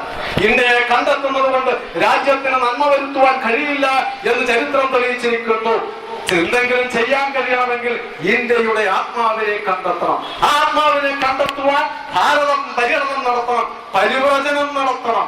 ആ പരിവർജനം നടത്തിയ ഗാന്ധിജിയെ പോലെ നൂറ്റാണ്ടുകൾക്ക് മുമ്പ് സ്വാമിനാരായണൻ പരിവർജനം നടത്തി. അവിടെ നിന്ന് അയോധ്യയിൽ നിന്ന് 11 വർഷം കൊണ്ട്, 7 വർഷവും 11 മാസവും കൊണ്ട് 15,000-ലധികം മൈലുകൾ സഞ്ചരിച്ച് ഭാരതം മുഴുവൻ ചുറ്റി തിരിച്ചു വന്നിട്ടാണ് അദ്ദേഹം ഭാരതത്തിന്റെ നന്മയ്ക്ക് വേണ്ടി പ്രവർത്തിച്ചത്. ആ സ്വാമിനാരായണന്റെ ബാല്യകാലവും പരിവർജനത്തിന്റെ തുടക്കവും അയോധ്യയിൽ നിന്നായിരുന്നു എന്നർത്ഥം. അയോധ്യക്ക് രാമനെ കൂടാതെയും അനേകം സാംസ്കാരികമായ പാരമ്പര്യമുണ്ട് എന്ന് പറയുവാനാണ് ഞാനിത് പറഞ്ഞത്. അയോധ്യക്ക് വർദ്ധമാൻ മഹാവീരന്റെ പ്രവർത്തനവുമായി ബന്ധമുണ്ട്, ജൈനമതവുമായി ബന്ധമുണ്ട്, ബുദ്ധമതവുമായി ബന്ധമുണ്ട്, സ്വാമിനാരായണ പ്രസ്ഥാനവുമായി ബന്ധമുണ്ട്. അങ്ങനെ ചരിത്രപരമായ അനേകം ബന്ധങ്ങൾ അയോധ്യക്കുള്ളത് കൊണ്ട് അയോധ്യ അയോധ്യയായിട്ട് നിലനിൽക്കണം.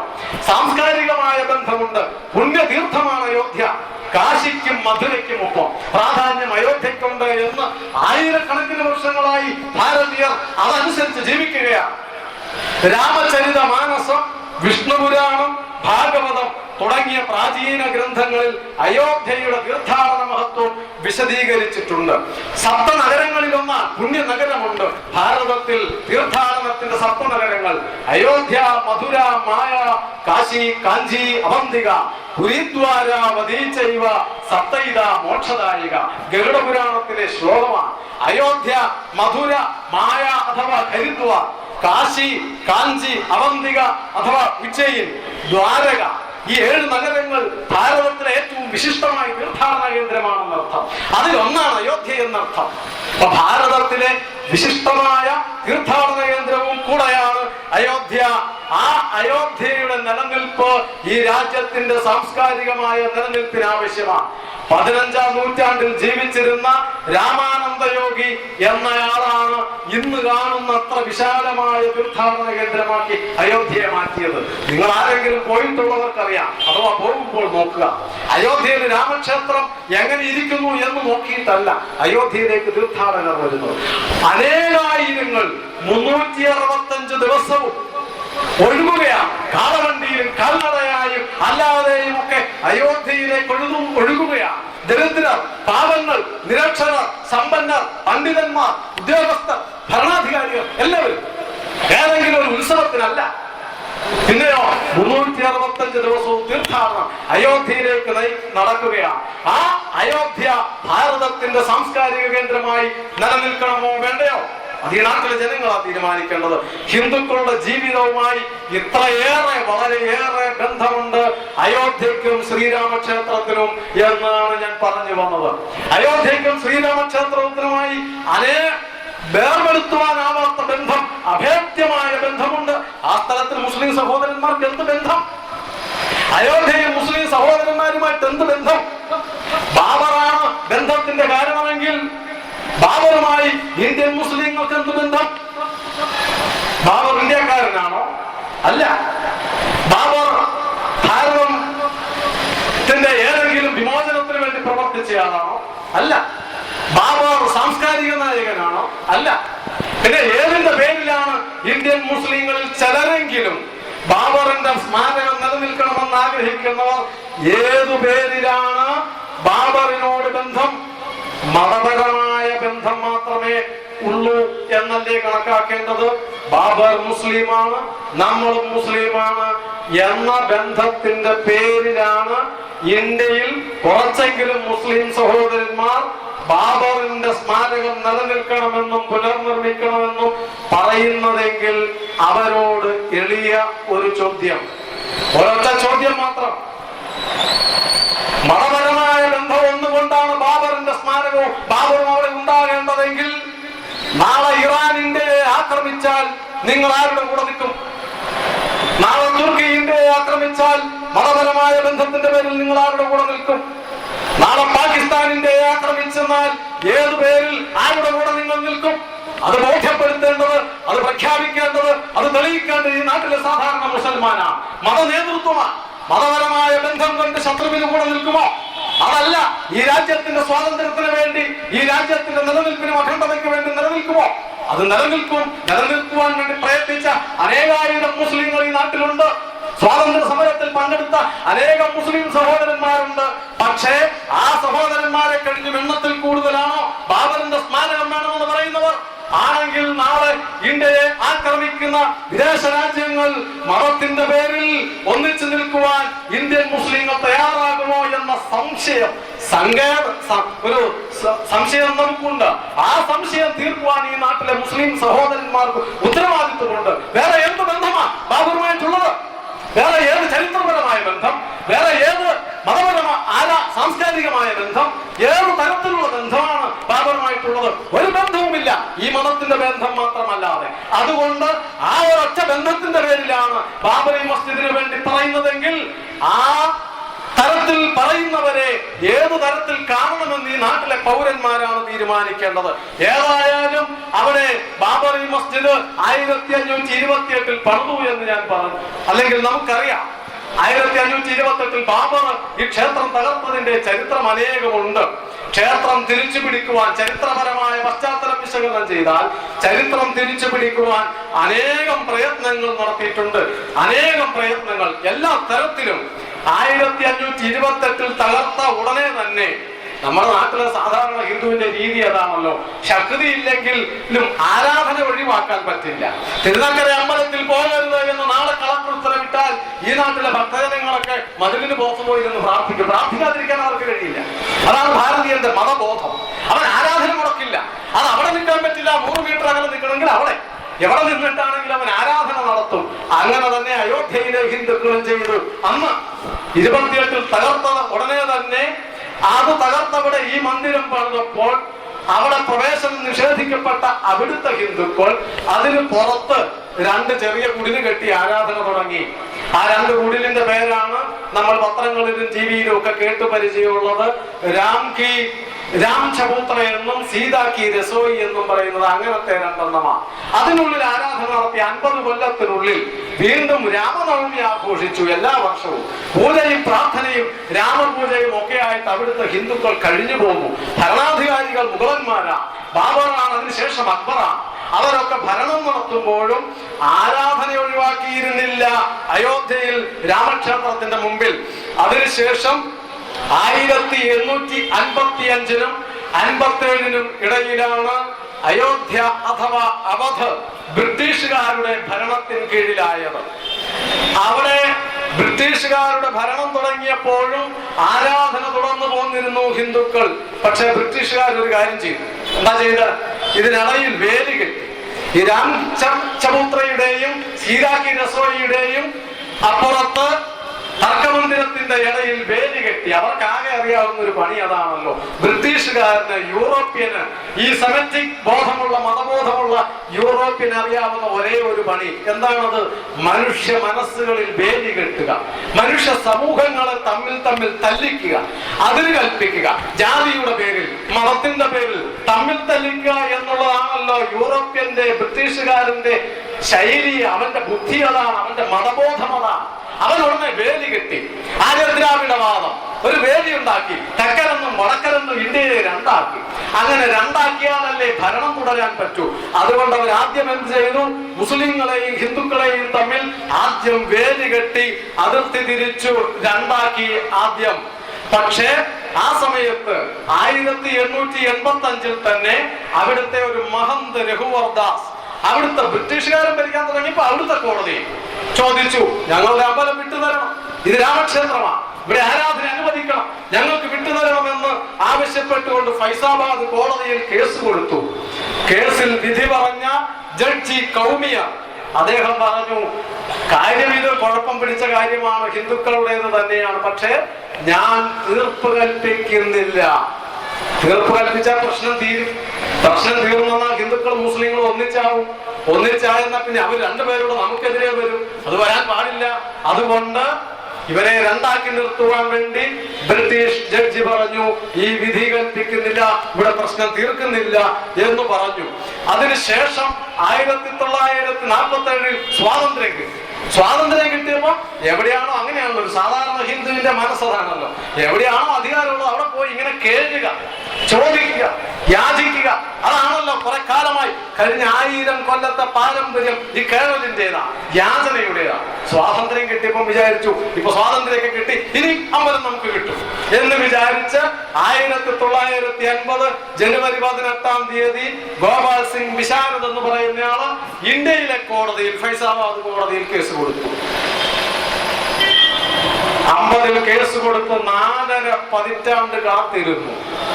1528 മുതൽ 1950 വരെ കാത്തിരുന്നിട്ടും ഹിന്ദുക്കൾക്ക് ക്ഷേത്രം കിട്ടിയില്ല. സമരവും നടത്തിക്കൊണ്ടിരുന്നു.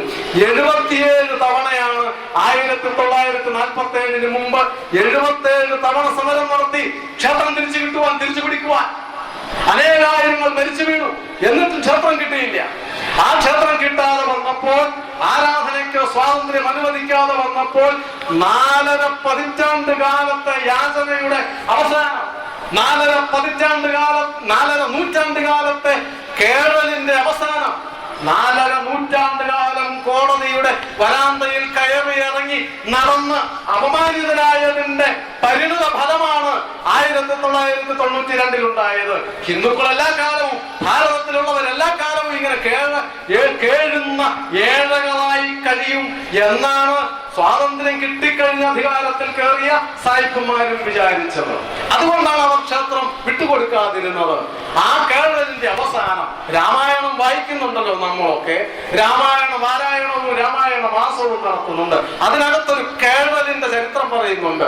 സീതയെ തിരിച്ചു കൊണ്ടുവരുവാൻ, അയോധ്യയിലേക്ക് തിരിച്ചു കൊണ്ടുവരുവാൻ ലങ്കയിലേക്ക് പോയ രാമന്റെയും സൈന്യത്തിന്റെയും കഥ.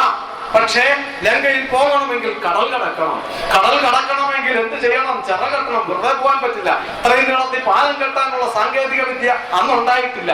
അതിന് എളുപ്പം ചിറയാണ്. ചിറകെട്ടുവാൻ വരുണദേവന്റെ അനുമതിക്കായി യാചിക്കുന്ന ഒരു രംഗം രാമായണത്തിലുണ്ട്.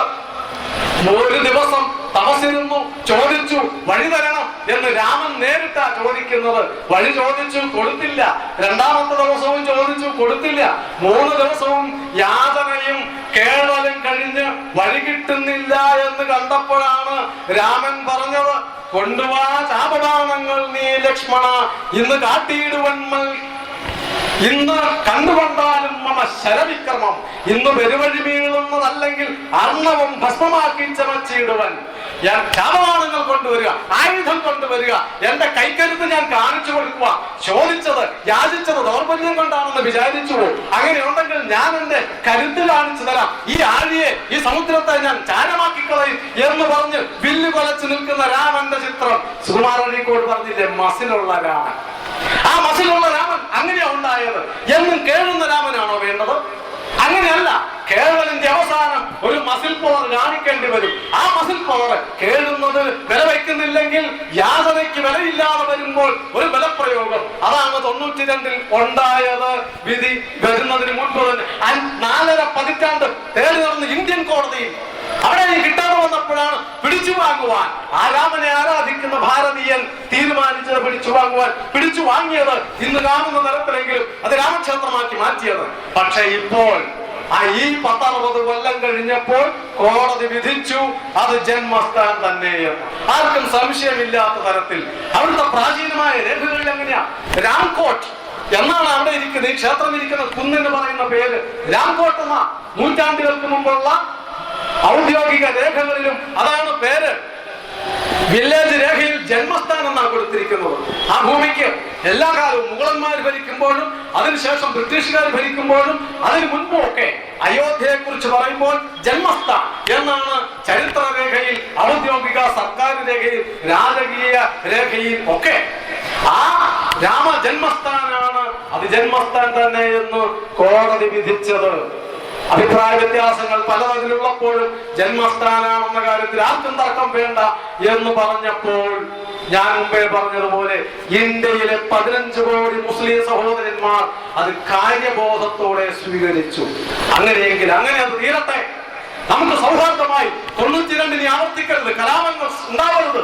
മതകലഹങ്ങളും ലഹളകളും കൊണ്ട് രാജ്യത്തിനെ അസ്ഥിരപ്പെടുത്തരുത്. അസ്ഥിരപ്പെടുത്തുവാൻ ആയിരക്കണക്കിന് ഭീകരന്മാർ രാജ്യം മുഴുവൻ ചുറ്റി സഞ്ചരിക്കുമ്പോൾ നമ്മൾ അയൽപക്കത്തിരുന്ന്, ഒരു ഗ്രാമത്തിലിരുന്ന് ഒന്നിച്ച് ജീവിക്കുന്നവർ തമ്മിൽ തല്ലരുത് എന്ന് പറഞ്ഞ് ഇന്ത്യൻ മുസ്ലിങ്ങൾ ഈ വിധിയെ സ്നേഹത്തോടും സമാധാനത്തോടും കൂടി സ്വീകരിച്ചപ്പോൾ ഭീകരന്മാർ എതിർത്തത് മനസ്സിലാക്കാൻ, കാരണം അവർക്കതില്ലാതെ ജീവിക്കാൻ പറ്റില്ല. പക്ഷേ കമ്മ്യൂണിസ്റ്റുകാർക്ക് സഹിച്ചില്ല എന്ന് ഞാൻ തുടക്കത്തിൽ പറഞ്ഞു. അവർ പറഞ്ഞു, എന്താ പറഞ്ഞത്? അത് ശരിയായില്ല. ഏത് ശരിയായില്ല? അങ്ങനെ ഏകപക്ഷീയമായി വിധിച്ചത് ശരിയായില്ല. വിശ്വാസം മാത്രമേ പരിഗണിച്ചുള്ളൂ. ഹിന്ദുക്കളുടെ വിശ്വാസം മാത്രം പരിഗണിച്ച് വിധിച്ചത് മര്യാദയല്ല, അത് ഭരണഘടനയ്ക്ക് ചേരുന്നതല്ല, ചരിത്രത്തിന് ചേരുന്നതല്ല, അത് മുസ്ലിങ്ങളുടെ ഒക്കെ നീതി നിഷേധിക്കലാണ് എന്നൊക്കെ പറഞ്ഞിട്ടാണ് അവർ പറഞ്ഞത്. അത് വിശ്വാസത്തിനെ പരിഗണിച്ചുള്ളൂ. ഇത് പറയുമ്പോൾ 2 കാര്യമാണ് എനിക്ക് ചോദിക്കാനുള്ളത്. വിശ്വാസം മോശമാണോ? വിശ്വാസം ചീത്ത കാര്യമാണോ? വിശ്വാസം ശാസ്ത്രത്തിനെ കഴിഞ്ഞും ഹീനമാണോ? ആണെങ്കിൽ വിശ്വാസത്തിന്റെ പേരിൽ മാത്രമേ വിധി പറയുന്നവർ, ആ പറയുന്നവരുടെ വീട്ടിലും അമ്മയും സഹോദരിയും മകളും ഭാര്യയും ഉണ്ട്. സയൻസിന്റെ അടിസ്ഥാനത്തിൽ സ്ത്രീയും പുരുഷനും മാത്രം ആ വീട്ടിൽ. അച്ഛനെന്ന വിശ്വാസവും മകളെന്ന വിശ്വാസവും ഇല്ലെങ്കിൽ കഴിയാൻ പറ്റുമോ ഒരു വീട്ടിൽ അച്ഛനും മകൾക്കും? സഹോദരനെന്നും സഹോദരി എന്നുള്ള വിശ്വാസമില്ലെങ്കിൽ ഒരു വീട്ടിൽ ആണും പെണ്ണും ഒന്നിച്ചു കഴിയുമോ? സംസ്കാരത്തോടു കൂടി അമ്മയും മകനും ഒന്നിച്ചു കഴിയുമോ? അച്ഛനും മകളും ഒന്നിച്ചു കഴിയുമോ? വിശ്വാസത്തിന്റെ ബലമതാണ്. ആ വിശ്വാസമില്ലെങ്കിൽ സംസ്കാര ശൂന്യമായ ഒരു സമൂഹമാണ് ഉണ്ടാവുക. വിശ്വാസത്തിന്റെ ബലത്തിലാണ് കുടുംബത്തിൽ ആൾക്കാർ സമാധാനപരമായി കഴിയുന്നത്, നമ്മുടെ നാട്ടിൽ ജീവിക്കുന്നത്. ആ സംസ്കാരം നിലനിൽക്കുന്നത് ഇത്തരം വിശ്വാസങ്ങളുടെയും സങ്കല്പങ്ങളുടെയും അടിസ്ഥാനത്തിലാണ്. അതുകൊണ്ട് വിശ്വാസമാണ് പരമപ്രധാനം. അത് ചീത്തക്കാര്യമല്ല. ഈ പറയുന്നവരുടെ വീടുകളിൽ പോലും അമ്മയും സഹോദരിയും മകളും അതില്ലാത്ത വീടുകളുടെ വാർത്താപത്രങ്ങളിൽ വരുന്നില്ലേ? കഴിഞ്ഞ ദിവസമല്ലേ ഒരു ആത്മഹത്യ നടന്നത്, ഒരു കൊലപാതകം നടന്നത്? ഇന്നത്തെ പത്രത്തിലുണ്ടല്ലോ, മകളെ അച്ഛൻ നശിപ്പിച്ചു കൊന്നു. ദിവസേന എന്നോണം അപൂർവമായിട്ടെങ്കിലും വാർത്ത വരുന്നില്ലേ? അങ്ങനെ ഈ വിശ്വാസം നഷ്ടപ്പെട്ടതുകൊണ്ട്, അതുകൊണ്ട് വിശ്വാസം പ്രധാനമാണ്. ആ വിശ്വാസം നിലനിർത്തുവാൻ, ആ വിശ്വാസം സംരക്ഷിക്കുവാൻ, ആ വിശ്വാസം ഉൾക്കൊള്ളുന്ന സംസ്കാരത്തെ നിലനിർത്തുവാൻ ഈ നാട്ടിലെ എല്ലാവർക്കും ഉത്തരവാദിത്വമുണ്ട്. അതുകൊണ്ട് വിശ്വാസത്തെ തകർക്കുന്ന പ്രചാരണം കമ്മ്യൂണിസ്റ്റുകാരൻ ചെയ്യരുത്. ഹീനമായ രാഷ്ട്രീയ ആവശ്യത്തിന് വേണ്ടി ഈ ഒരു സംസ്കാര ശൂന്യമായ വാദം നടത്തരുത് എന്നാണ് എനിക്ക് അവരോട് പറയുവാനുള്ള ഒന്നാമത്തെ കാര്യം. മറ്റൊന്ന് ഈ നാട്ടിലെ ജനങ്ങളോട് പറയാനുള്ളത്, വിശ്വാസത്തിന്റെ പേരിൽ കോടതി വിധിച്ചാൽ അത് ഭരണഘടനയുടെ അടിസ്ഥാനത്തിലാണ് വിധിച്ചത്. ഭരണഘടനയുടെ അടിസ്ഥാനത്തിലാണ് കോടതി വിധിച്ചത്. ഇന്ത്യൻ ഭരണഘടനയുടെ ആർട്ടിക്കിൾ 25-ാം വകുപ്പ് അനുസരിച്ച് ഈ രാജ്യത്തെ ഓരോ പൗരന്റെയും മതവിശ്വാസം സംരക്ഷിക്കുവാൻ ഇന്ത്യൻ കോടതിക്ക് ഉത്തരവാദിത്വമുണ്ട്. ഭരണഘടന അനുശാസിക്കുന്നതനുസരിച്ച് ഈ വിശ്വാസം കോടാനുകോടി ഹിന്ദുക്കൾ ആയിരക്കണക്കിന് വർഷങ്ങളായി വിശ്വസിക്കുന്ന ജന്മസ്ഥാൻ തന്നെയെന്ന് അവന്റെ വിശ്വാസത്തെ അനുവദിക്കുവാൻ, അതനുസരിച്ച് വിധിക്കുവാൻ ഇന്ത്യൻ ഭരണഘടനയാണ് കോടതിയോട് ആവശ്യപ്പെടുന്നത്, ജഡ്ജിമാരോട് ആവശ്യപ്പെടുന്നത്. അത് തെറ്റാണോ? ഭരണഘടന അനുസരിച്ച് അല്ലാതെ പിന്നെ എങ്ങനെയാണ് കോടതി വിധിക്കേണ്ടത്? അത് ഒരു കാര്യം. മറ്റൊന്ന്, ഇന്ത്യൻ സിവിൽ നിയമവ്യവസ്ഥ അനുസരിച്ച് ഹിന്ദു മതവിഭാഗങ്ങൾ ആരാധിക്കുന്ന വിഗ്രഹം, ദേവതാ സങ്കല്പം, ഇനി ഒന്നുമില്ലെങ്കിലും ഒരു ആരാധനാ സ്ഥലം, ഭാരതത്തിലെ ഏതെങ്കിലും ഒരു ആരാധനാ സ്ഥലം അവിടെ വിഗ്രഹം വേണമെന്നില്ല. ഇനി അഥവാ വിഗ്രഹമുണ്ടെങ്കിൽ ആ വിഗ്രഹത്തിനെ, ഒരു ആരാധ്യമൂർത്തിയെ കോടതിയുടെ നിയമം അനുസരിച്ച് അതിന് കോടതി ഭാഷയിൽ സിവിൽ നിയമവ്യവസ്ഥയിൽ ഉപയോഗിക്കുന്ന വാക്ക് ലീഗൽ എൻറ്റിറ്റി എന്നാണ്. നിയമപരമായി അസ്തിത്വമുള്ളതാണ്, അതൊരു സത്തയാണ്. ആ സത്തയെ, ആ അസ്തിത്വമുള്ളതിനെ സംരക്ഷിക്കുവാൻ ഇന്ത്യൻ കോടതിക്ക് ബാധ്യതയുണ്ട്. നിയമമനുസരിച്ച് അവർക്ക് അത് സംരക്ഷിച്ചേ പറ്റൂ. ഒരു വിഗ്രഹത്തിനെ, ഒരു ആരാധനാ സ്ഥലത്തെ സംരക്ഷിക്കുവാൻ കോടതിക്ക് ബാധ്യതയുണ്ട്. അതനുസരിച്ചാണ് വിധിച്ചത്. മറ്റൊന്ന്, ദേവൻ അഥവാ ഈ വിഗ്രഹം അഥവാ ഈ ആരാധനാ മൂർത്തി, അതിൽ കൊടുത്തിരിക്കുന്ന, നിയമത്തിൽ കൊടുത്തിരിക്കുന്ന വാക്ക് പെർപെച്വൽ മൈനർ എന്നാണ്. സ്ഥിരമായി മൈനറാണ് എന്നർത്ഥം.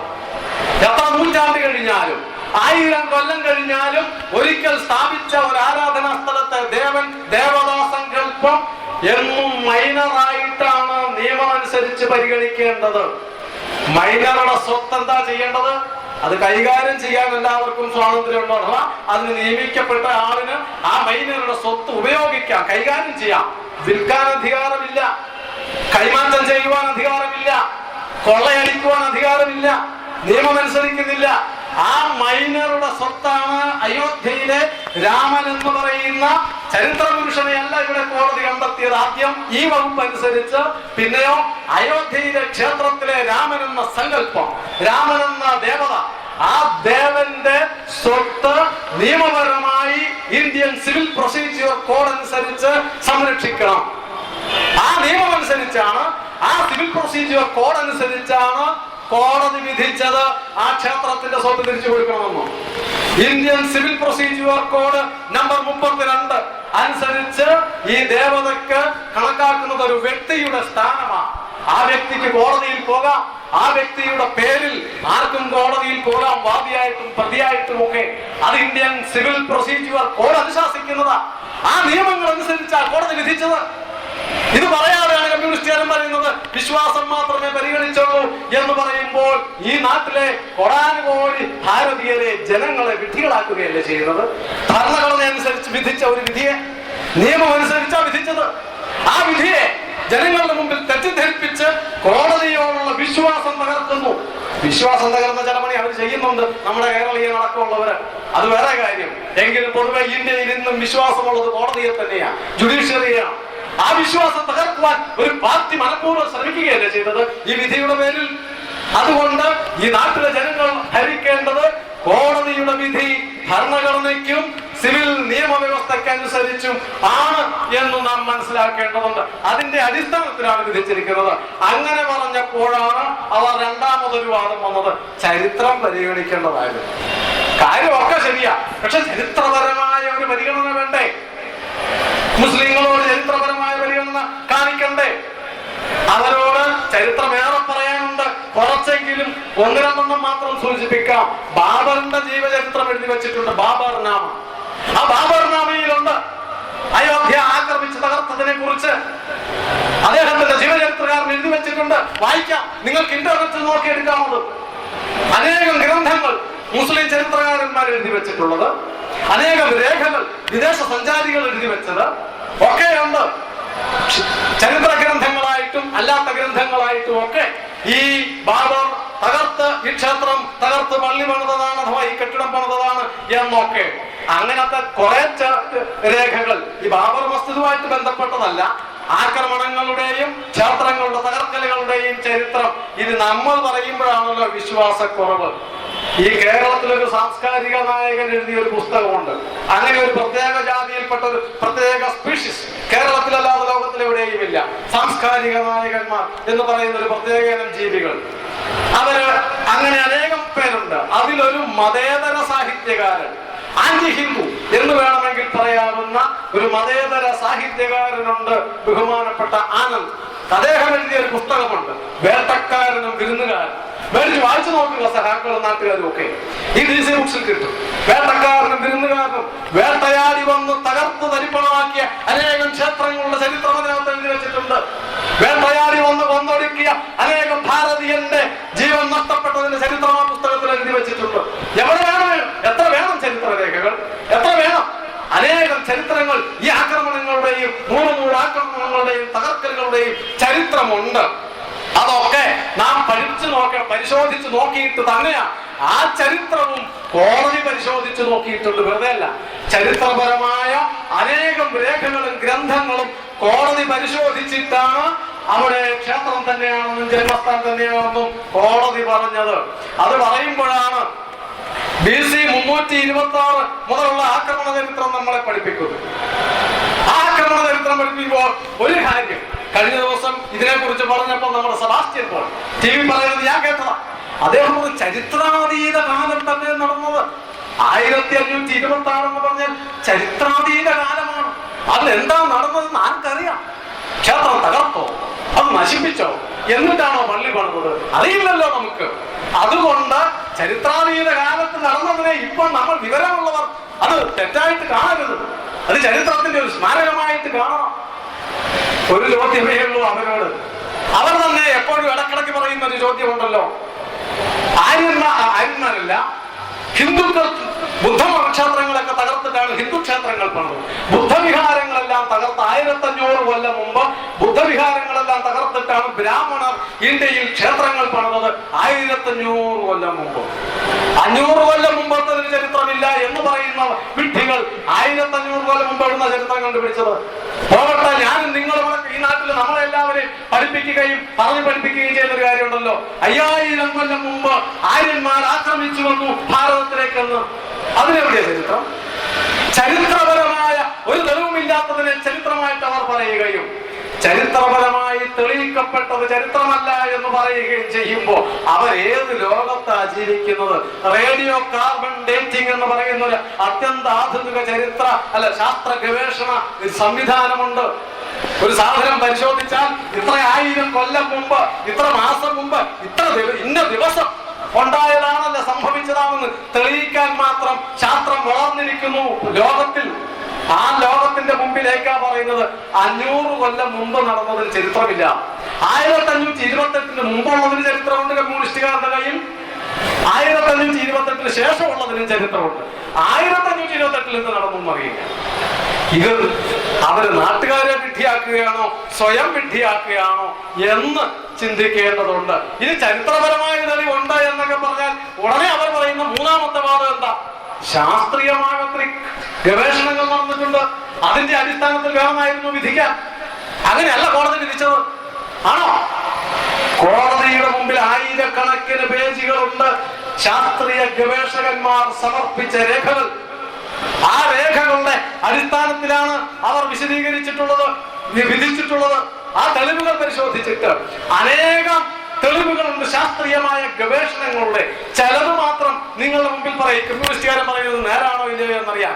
ശാസ്ത്രീയമായ പഠനം ആദ്യം നടത്തിയത് 1970-കളിൽ കേന്ദ്ര സാംസ്കാരിക വകുപ്പ് മന്ത്രിയായിരുന്ന പ്രൊഫസർ നൂറുൽ ഹസൻ എന്ന മുസ്ലിം കേന്ദ്രമന്ത്രിയായിരുന്നപ്പോൾ അദ്ദേഹത്തിന്റെ നേതൃത്വത്തിലാണ് അയോധ്യയിൽ ആദ്യം ഗവേഷണം നടത്തിയത്.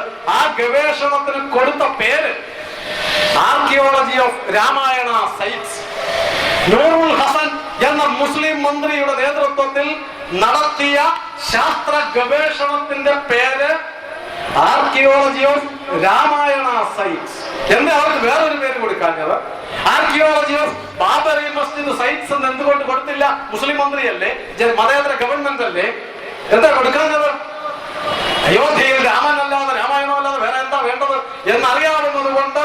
പക്ഷേ അവർ വിചാരിച്ചത് വേണ്ടത്ര തെളിവ് കിട്ടില്ല എന്ന തെളിവ് അനേകം കിട്ടി.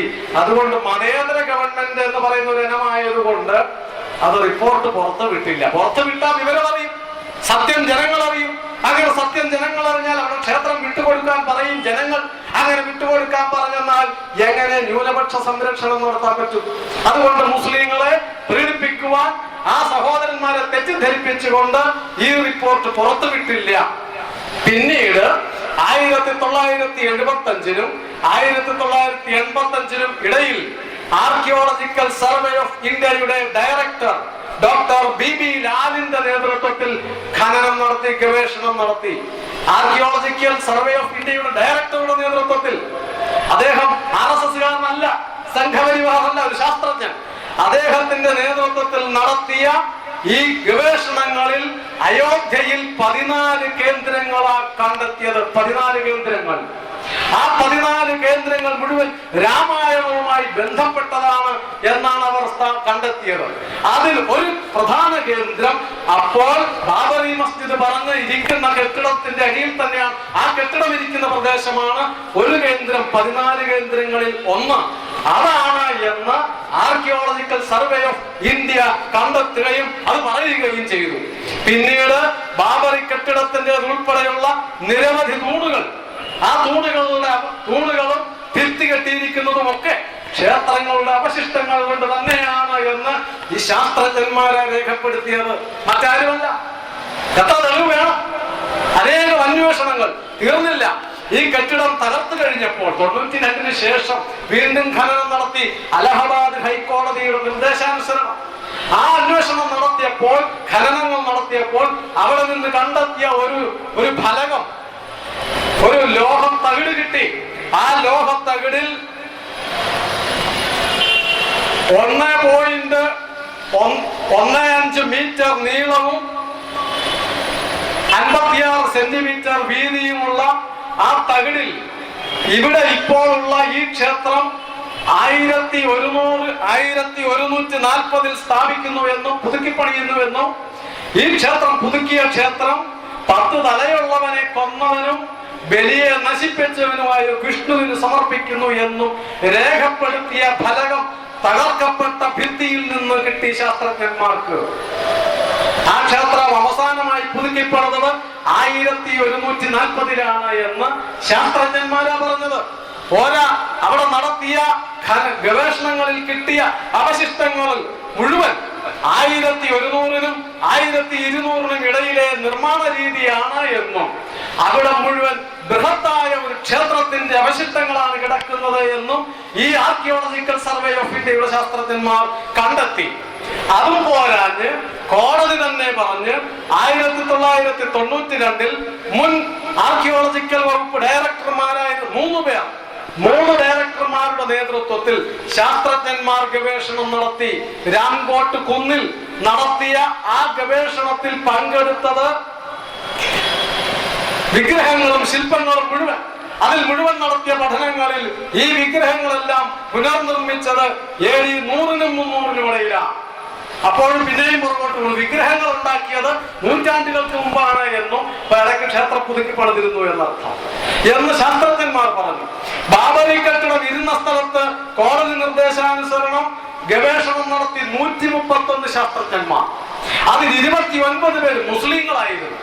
ആ 29 ഒരാൾ കോഴിക്കോടുണ്ട് ഇപ്പോൾ, ഒരു മുഹമ്മദ്. അദ്ദേഹം പറഞ്ഞു എന്റെ കയ്യിൽ രേഖകളുണ്ട് എന്ന്. കഴിഞ്ഞ ദിവസം അദ്ദേഹത്തിന് ബന്ധപ്പെടുവാൻ കഴിഞ്ഞു. അദ്ദേഹം പറഞ്ഞു അവിടെ കണ്ടെത്തിയതാണ് രേഖകൾ, ചരിത്ര രേഖകൾ. 29 മുസ്ലിങ്ങൾ അടക്കം 131 ശാസ്ത്രജ്ഞന്മാർ നടത്തിയ ഗവേഷണത്തിന്റെ റിപ്പോർട്ട്, 574 പേജ് റിപ്പോർട്ട് 2003 അലഹബാദ് ഹൈക്കോടതിക്ക് നൽകി. ആ റിപ്പോർട്ടിന്റെ അടിസ്ഥാനത്തിൽ തർക്കമന്ദിരം ഇരുന്ന സ്ഥലത്തിനടിയിൽ മുഴുവൻ തകർന്നടിഞ്ഞ ക്ഷേത്രങ്ങളുടെ അവശിഷ്ടങ്ങളാണ് എന്ന് ഈ ശാസ്ത്രജ്ഞന്മാർ, ആ പ്രദേശം മുഴുവൻ തകർന്ന ക്ഷേത്രങ്ങളുടെ അവശിഷ്ടങ്ങളാണ് മണ്ണിനടിയിൽ കിടക്കുന്നത് എന്ന് ശാസ്ത്രജ്ഞന്മാർ കോടതിക്ക് റിപ്പോർട്ട് നൽകി. ഇനി അതും പോരെങ്കിൽ നമുക്ക് ഇന്ത്യൻ ശാസ്ത്രജ്ഞനോ ഇന്ത്യക്കാരനോ പറയുമ്പോഴാണല്ലോ ഒരു മതിപ്പില്ലായ്മ. സാഹിബ് പറഞ്ഞാൽ നമ്മൾ അംഗീകരിക്കും, അങ്ങനെയാണല്ലോ. അതുകൊണ്ട് കോടതി നിർദ്ദേശപ്രകാരം കാനഡയിൽ നിന്നൊരു ശാസ്ത്രജ്ഞനെ കൊണ്ടുവന്നു. 2003 ജനുവരിയിൽ ലോക പ്രശസ്തനായ ഒരു ഭൂതല ശാസ്ത്രജ്ഞൻ, കനേഡിയൻ ശാസ്ത്രജ്ഞൻ ക്ലോഡ് റോബില്ലാർഡ് എന്നാണ് അദ്ദേഹത്തിന്റെ പേര്. അദ്ദേഹത്തിന്റെ നേതൃത്വത്തിൽ നടത്തിയ ശാസ്ത്ര ഗവേഷണത്തിന്റെ ആ പഠനത്തിന് നടത്തുന്ന രീതി, അതിന്റെ പേര് ഗവേഷണത്തിന്റെ രീതി ഗ്രൗണ്ട് പെനട്രേറ്റിംഗ് റഡാർ സർവേ. അത്യന്താധുനികമായ ഒരു ഇലക്ട്രോണിക് ഉപകരണമാണ്, അതൊരു ഗവേഷണ ഉപകരണം. അതുകൊണ്ട് ഭൂമിക്ക് മുകളിലൂടെ പരിശോധിച്ചാൽ മീറ്ററുകളോളം ആഴത്തിലുള്ള ഭൂമിക്കടിയിൽ കിടക്കുന്ന വസ്തുക്കളുടെ ത്രിമാന ചിത്രങ്ങൾ സ്ക്രീനിൽ തെളിയും. മുകളിൽ വെച്ചാൽ മതി, അത് മുകളിലൂടെ ഉരുട്ടിയാൽ മതി, അല്ലെങ്കിൽ അതിനെ കൊണ്ടു നടന്നാൽ മതി. ഭൂമിക്കടിയിലുള്ള വസ്തുക്കൾ, അത് കല്ലാവട്ടെ ലോഹമാവട്ടെ എന്തുമാവട്ടെ, അതിന്റെ തനത് രൂപത്തിൽ, ത്രിമാന രൂപത്തിൽ, 3 ഡയമെൻഷൻ രൂപത്തിൽ സ്ക്രീനിൽ തെളിയും. അങ്ങനെയുള്ള ചിത്രങ്ങൾ അനേകം ഈ ഗ്രൗണ്ട് പെനട്രേറ്റിംഗ് റഡാർ സർവേ നടത്തി അവർ റിപ്പോർട്ട് കൊടുത്തത് എന്താണെന്നറിയുമോ? തർക്കമന്ദിരം ഇരുന്നതിനടിയിൽ 1/2 മീറ്റർ മുതൽ 5.5 മീറ്റർ വരെ ആഴത്തിൽ ക്ഷേത്രങ്ങളുടെ നിർമ്മാണങ്ങളാണ് മുഴുവൻ. 5.5 മീറ്റർ ആഴത്തിൽ വരെ കിടക്കുന്നു. ക്ഷേത്രങ്ങളുടെ തറകൾ, തൂണുകൾ, പഴയ വിഗ്രഹങ്ങൾ ഒക്കെ കിടക്കുന്നു എന്ന് കനേഡിയൻ ശാസ്ത്രജ്ഞന്റെ റിപ്പോർട്ടും കോടതിയുടെ മുമ്പിലുണ്ട്. ഈ ശാസ്ത്രീയമായ മുഴുവൻ പരിശോധനകളുടെയും പഠനങ്ങളുടെയും അടിസ്ഥാനത്തിൽ, തെളിവുകളുടെ അടിസ്ഥാനത്തിലാണ് കോടതി പറഞ്ഞത് അവിടെ ക്ഷേത്രമായിരുന്നു, ക്ഷേത്രമാണ് വേണ്ടത്, ആരാധന നടന്നിരുന്നു, മതപരമായ ആരാധന നടന്നിരുന്നു. അതുകൊണ്ട് ആ ആരാധന സംരക്ഷിക്കണം. ക്ഷേത്രം നിലനിന്നിരുന്നു, ആ ക്ഷേത്രം നിലനിൽക്കണം, സംരക്ഷിക്കണം, അത് വിട്ടുകൊടുക്കണം എന്ന് കോടതി വിധിക്കുവാൻ ശാസ്ത്രത്തിന്റെ, ചരിത്രത്തിന്റെ, നിയമത്തിന്റെ ഒക്കെ അടിസ്ഥാനത്തിൽ, ഇതെല്ലാം പരിശോധനയുടെ അടിസ്ഥാനത്തിൽ നടത്തിയ ഈ കോടതി വിധിയെ ജനങ്ങളുടെ മുമ്പിൽ തെറ്റിദ്ധരിപ്പിക്കുകയല്ല ചെയ്തത്. എന്തിന്? മുസ്ലിം സഹോദരങ്ങളെ തെറ്റിദ്ധരിപ്പിക്കുവാൻ നടത്തിയ ഈ ഏർപ്പാട് ജനങ്ങൾ തിരിച്ചറിയണം. ക്ഷേത്ര നിർമ്മാണം കേവലം ആരാധനയുടെ മാത്രം പ്രശ്നമല്ല, അതും നാം തിരിച്ചറിയേണ്ടതുണ്ട്. വെറും ഒരു ആരാധനയ്ക്ക് വേണ്ടി എല്ലാവരും ക്ഷേത്രം വേണ്ടത്, പിന്നെയോ അത് ചരിത്രപരമായ ഒരു ആവശ്യമാണ്. എന്തുകൊണ്ട് സോമനാഥം സ്വാതന്ത്ര്യം കിട്ടിയ ഉടനെ തന്നെ അന്നത്തെ ഉരുക്കു മനുഷ്യൻ ആഭ്യന്തരമന്ത്രി സർദാർ വല്ലഭായ് പട്ടേൽ, ആദ്യത്തെ ഉപപ്രധാനമന്ത്രി, അദ്ദേഹവും KM മുൻഷിയും ഒക്കെ കൂടെ ചേർന്ന് സോമനാഥത്തിലേക്കാ പോയത്.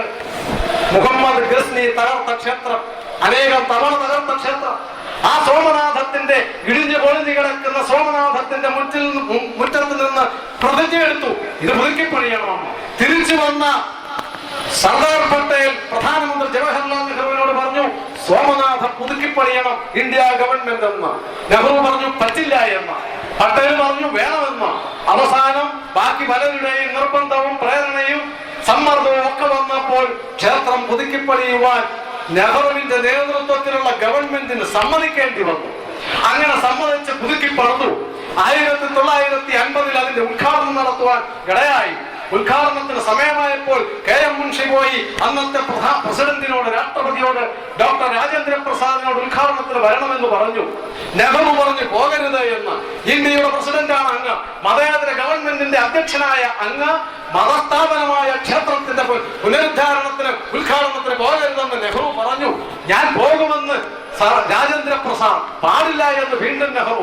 എന്റെ പ്രസിഡന്റ് പദം പോയാലും ഈ സോമനാഥത്തിന്റെ ഉദ്ഘാടനത്തിന് പോകുമെന്ന് പറഞ്ഞ് ഡോക്ടർ രാജേന്ദ്ര പ്രസാദ് KM മുൻഷിയുടെ ആവശ്യപ്രകാരം ആ സോമനാഥത്തിന്റെ ഉദ്ഘാടനത്തിന് പോയി. ഉദ്ഘാടന വേളയിൽ രാജേന്ദ്ര പ്രസാദ് പറഞ്ഞ വാക്യം എന്താണെന്നറിയുമോ? കഴിഞ്ഞ 1000 കൊല്ലത്തെ അടിമത്വത്തിന്റെ കളങ്കമാണ് നാം കഴുകിക്കളയുന്നത്. ഏതാണ് 1000 കൊല്ലത്തെ അടിമത്വം? AD 1001 വന്ന മുഹമ്മദ് ഗസ്നി ആദ്യമായി തകർത്ത് തരിപ്പണമാക്കി കടന്നുപോയ അന്ന് തൊട്ട് 1947 വരെ ഭാരതം അനുഭവിച്ച അടിമത്തം, ആ അടിമത്തത്തിന്റെ കളങ്കമാണ് ഇതോടുകൂടി ഈ ക്ഷേത്രത്തിന്റെ ഉദ്ഘാടനത്തോടുകൂടി കളങ്കം കഴുകിക്കളയുകയാണ് എന്ന് രാജേന്ദ്ര പ്രസാദ് പറഞ്ഞപ്പോൾ അതിന്റെ അർത്ഥം എന്താ? അടിമത്തത്തിന്റെ കളങ്കമാണ് ഉയർന്നു നിൽക്കുന്നത്. ആ കളങ്കം മാറ്റണം. ആത്മാഭിമാനമുണ്ടെങ്കിൽ ഭാരതത്തിന്. പക്ഷേ അയോധ്യയും മധുരയും കാശിയും അങ്ങനെ ആക്കണമെന്നായിരുന്നു പട്ടേലിന്റെ ആഗ്രഹം. കാലക്കേട് കൊണ്ട് 1950 സർദാർ പട്ടേൽ കാലഗതിയെ പ്രാപിച്ചു. അല്ലായിരുന്നുവെങ്കിൽ ഈ 3 ക്ഷേത്രവും സർക്കാരിന്റെ നേതൃത്വത്തിൽ തന്നെ പുതുക്കേണ്ടി വരുമായിരുന്നു. പുതുക്കാൻ നിർബന്ധിതനാകുമായിരുന്നു നെഹ്റു.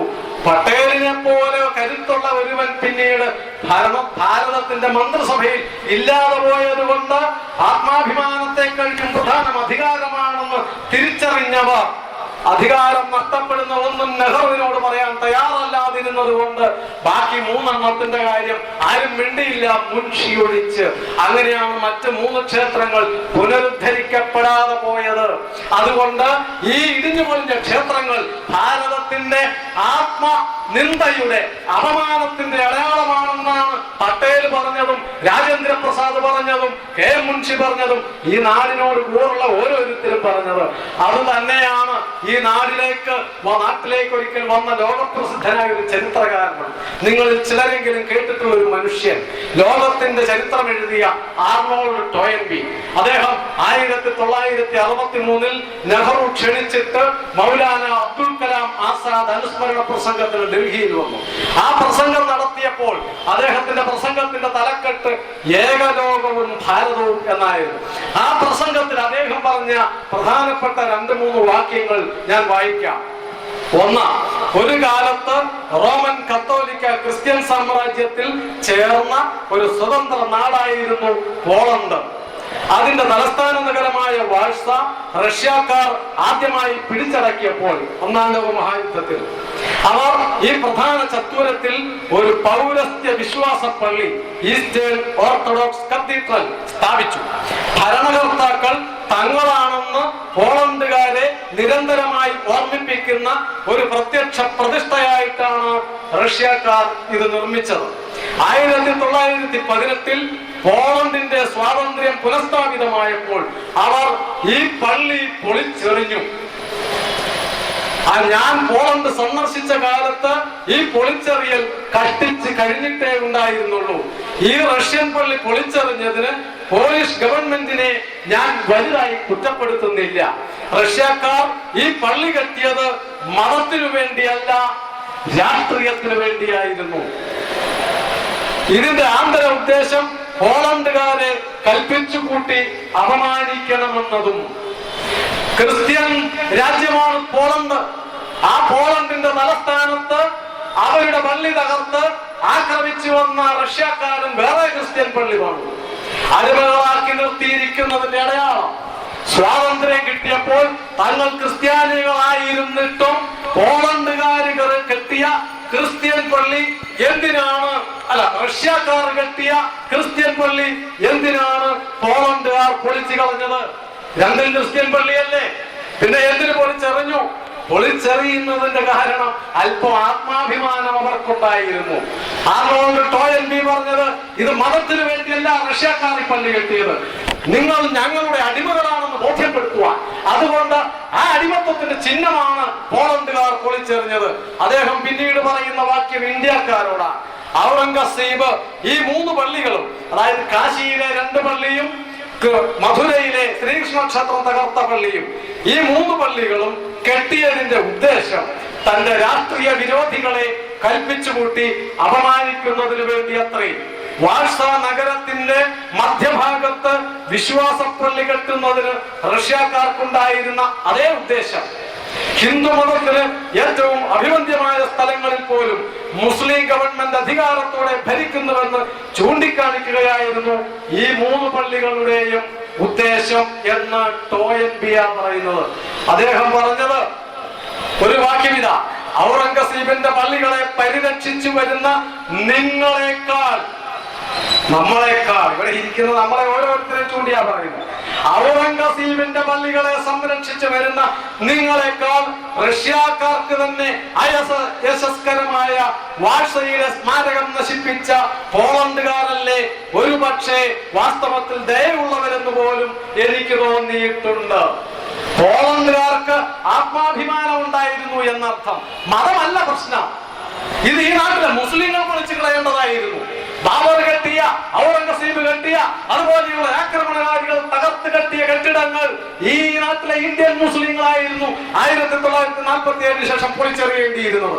അങ്ങനെ ആയിരുന്നെങ്കിൽ എത്ര അഭിമാനം ഉണ്ടാകുമായിരുന്നു. അത് ഈ നാടിന്റെ അടിമത്വത്തിന്റെ അടയാളമാണ്, ഞങ്ങളെ കീഴടക്കിയതിന്റെ ചിഹ്നം, അതിവിടെ വേണ്ട എന്ന് പറയുകയായിരുന്നില്ലേ വേണ്ടിയിരുന്നത്? അങ്ങനെ പറയുന്നതിന് പകരം അത് നമ്മുടെ മതേതരത്വത്തിന്റെ മകുടമാണ് എന്ന് പറഞ്ഞ് ഈ നാടിനെ മുഴുവൻ അപമാനിക്കുന്നവരല്ലേ രാജ്യദ്രോഹികൾ. ഇങ്ങനെ നാടിന്റെ അപമാന സ്തംഭങ്ങളാണ് വലിച്ചെറിയേണ്ടത്, അഭിമാന സ്തംഭങ്ങളാണ് ഉയർത്തേണ്ടത്. അങ്ങനെ ചെയ്തിട്ടുണ്ട് ലോക ചരിത്രത്തിൽ. പോളണ്ട് ചെയ്തതുപോലെ സ്പെയിനിൽ ചെയ്തിട്ടുണ്ട്. കുരിശ് യുദ്ധകാലത്ത് തുർക്കി ആക്രമിച്ച് കീഴടക്കി സർവ്വതും നശിപ്പിച്ചു. സ്പെയിനിലുണ്ടായിരുന്ന ക്രിസ്ത്യൻ പള്ളികൾ മുഴുവൻ തകർത്ത് കളഞ്ഞു. അവിടെ മുഴുവൻ മുസ്ലിം സ്ഥാപനങ്ങൾ കെട്ടി.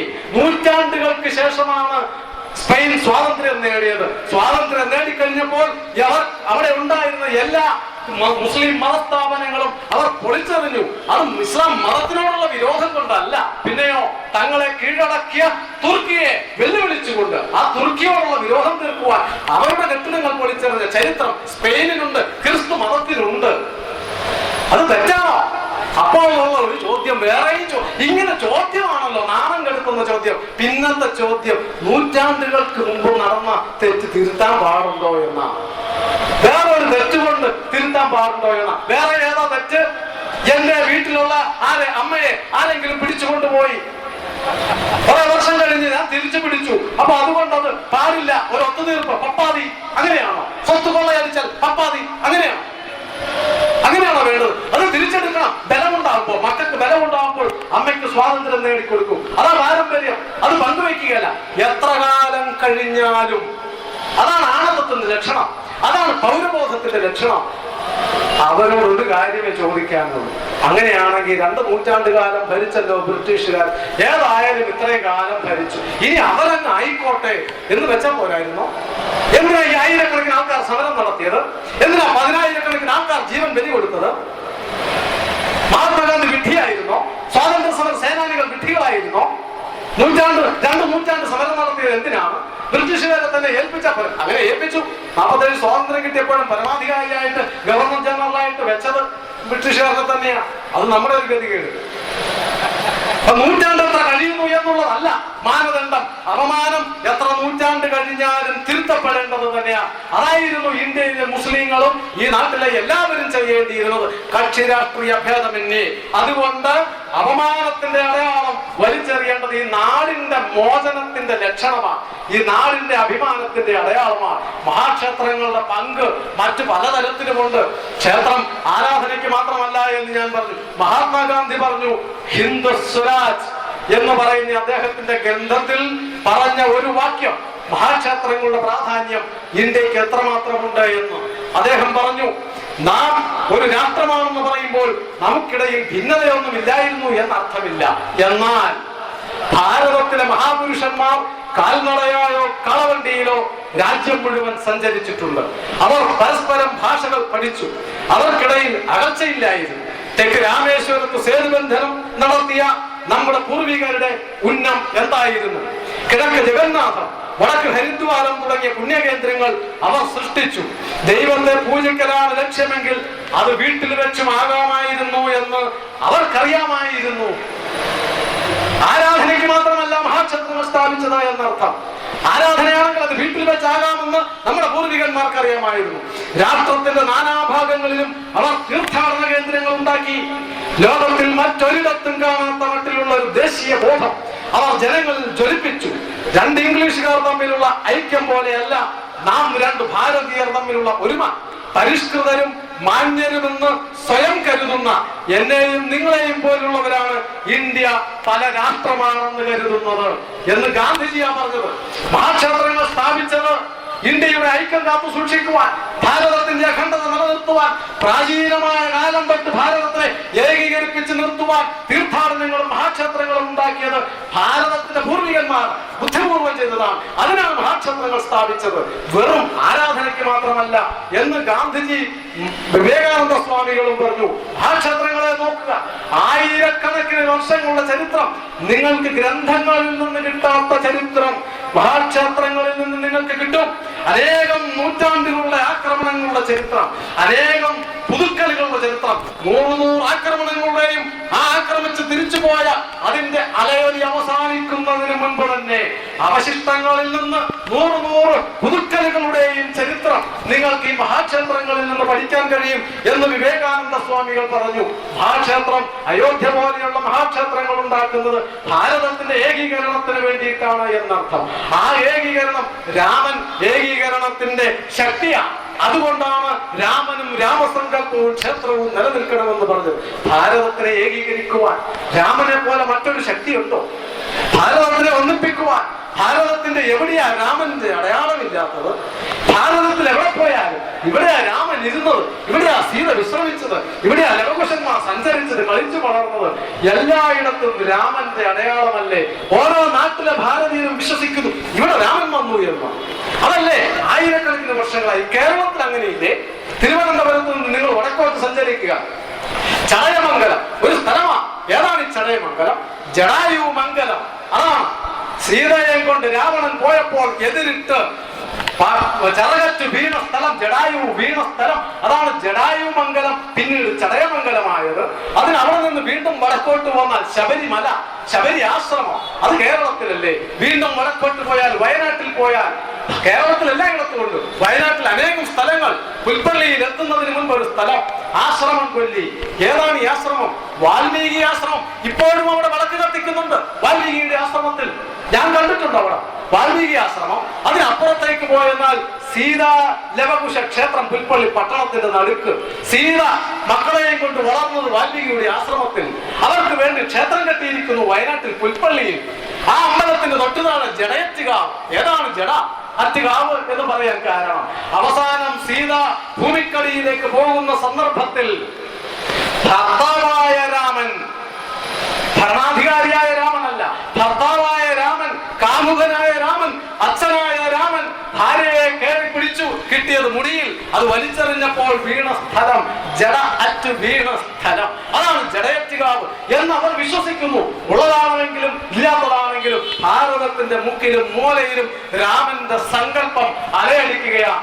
രാമൻ നായർ, രാമൻ ആശാരി, രാമൻ തണ്ടാൻ, രാമൻ നമ്പൂതിരി, രാമൻ ചോവോൻ. ഓരോന്നിലും രാമനല്ലേ? രാമസിംഹൻ, രാമപ്പ, രാമണ്ണ, രാം സിംഹൻ. വാലേ മാറുന്നുള്ളൂ, പേര് മാറുന്നില്ല. എല്ലായിടത്തും രാമനാണ് എന്നർത്ഥം. ഭാരതം മുഴുവൻ നിറഞ്ഞു നിൽക്കുന്ന ഈ രാമസങ്കല്പം അയോധ്യയിലെ മുസ്ലിങ്ങൾ അയോധ്യയിലെ രാമക്ഷേത്രവുമായി അവിടുത്തെ മുസ്ലിങ്ങൾക്ക് മറ്റു ഒരു ബന്ധവുമില്ല. ക്ഷേത്രവുമായിട്ടാണ് അവർക്ക് ബന്ധമുണ്ടാവേണ്ടത്. രാമൻ നിറഞ്ഞു നിൽക്കുന്നു ഭാരതം മുഴുവൻ, രാമസങ്കല്പം നിറഞ്ഞു നിൽക്കുന്നു. ആ സങ്കല്പത്തിനെ അല്ലേ വില വയ്ക്കേണ്ടത്? അവിടെ മുസ്ലിങ്ങൾക്ക് ഒരു ബന്ധവുമില്ല എന്നറിയാവുന്നതല്ലേ? പിന്നെ എന്തിനൊരു രാഷ്ട്രീയ വിഷയമാക്കി മാറ്റി ഈ നാട്ടിലെ ജനങ്ങളെ തമ്മിൽ തല്ലിക്കുന്നു? അതുകൊണ്ട് അവസാനമായി എനിക്കൊരൊറ്റ അഭ്യർത്ഥനയെ ഈ നാട്ടിലെ എല്ലാവരോടുമായിട്ടുള്ളൂ, വിശേഷിച്ച് മുസ്ലിങ്ങളോട്, ഇന്ത്യയിലെ മുസ്ലിങ്ങളോടും അഭ്യർത്ഥിക്കുവാനുള്ളത്. 85 കോടി ജനങ്ങളുടെ വികാരമാണ് രാമൻ. ആ ഹിന്ദുവിന്റെ വികാരത്തിന് ഒരു വിലയെങ്കിലും കൽപ്പിക്കണ്ടേ? ഭാരതത്തിലെ ഒരാളുകോടി ഹിന്ദുക്കൾ അനേകായിരം വർഷങ്ങളായി വിശ്വസിച്ചു വരുന്ന വിശ്വാസത്തിന് വില കൽപ്പിക്കണ്ടേ? അവരുടെ വിശ്വാസത്തിന് ഒരു വിലയുമില്ലേ? ഈ കോടിക്കണക്കിന് ഹിന്ദുവിന്റെ വികാരത്തിന് ഒരു വിലയുമില്ലേ? ആ വികാരത്തിനെ മാനിച്ചുകൊണ്ട്, ആ വിശ്വാസത്തിനെ അംഗീകരിച്ചുകൊണ്ട്, ഈ ചരിത്രത്തിനെ അംഗീകരിച്ചുകൊണ്ട്, ഈ ശാസ്ത്രത്തിനെ വിശ്വസിച്ചുകൊണ്ട് നമ്മുടെ മുഴുവൻ ഭാരതത്തിന്റെ നന്മയ്ക്ക് വേണ്ടി, ഈ നാടിന്റെ പുരോഗതിക്ക് വേണ്ടി, ഈ നാടിന്റെ ചരിത്രപരമായ നിലനിൽപ്പിന് വേണ്ടി ചരിത്രത്തെ മുഴുവൻ മനസ്സിലാക്കിക്കൊണ്ട് ഭാരതത്തിന്റെ ഏകീകരണ ശക്തിയായ രാമനെയും ആ രാമന്റെ ക്ഷേത്രമായ അയോധ്യയിലെ രാമക്ഷേത്രത്തെയും പുനർനിർമ്മിക്കുവാൻ ഈ നാട്ടിലെ 115 കോടി ജനതകളും അതിൽ 15 കോടിയിലധികം വരുന്ന മുസ്ലിങ്ങൾ അടക്കം നമുക്ക് ഒന്നിച്ചു നിന്ന് രാമക്ഷേത്രം പണിയാം. ഈ നാടിന്റെ അഭിമാന സ്തംഭമായി നമുക്ക് ഒന്നിച്ചു നിന്ന് രാമക്ഷേത്രം പണിയാം. ഈ നാടിന്റെ ഐക്യത്തിന്റെ പ്രതീകമായി നമുക്ക് ഒന്നിച്ചു നിന്ന് ഈ മഹാ ചരിത്ര സ്മാരകം നിർമ്മിക്കാം. ഈ നാടിന്റെ ആത്മാഭിമാനത്തിന്റെ അടയാളമായി. അതിനുവേണ്ടി ഈ നാട്ടിലെ സർവരും ഈ കവലന്മാരായ രാഷ്ട്രീയക്കാരുടെ കാവത്വത്തിൽ വീണുപോകാതെ നിങ്ങൾ എല്ലാവരും സഹകരിക്കണമേ എന്ന് പ്രാർത്ഥിച്ചുകൊണ്ട് ഞാൻ അവസാനിപ്പിക്കുന്നു. നമസ്കാരം.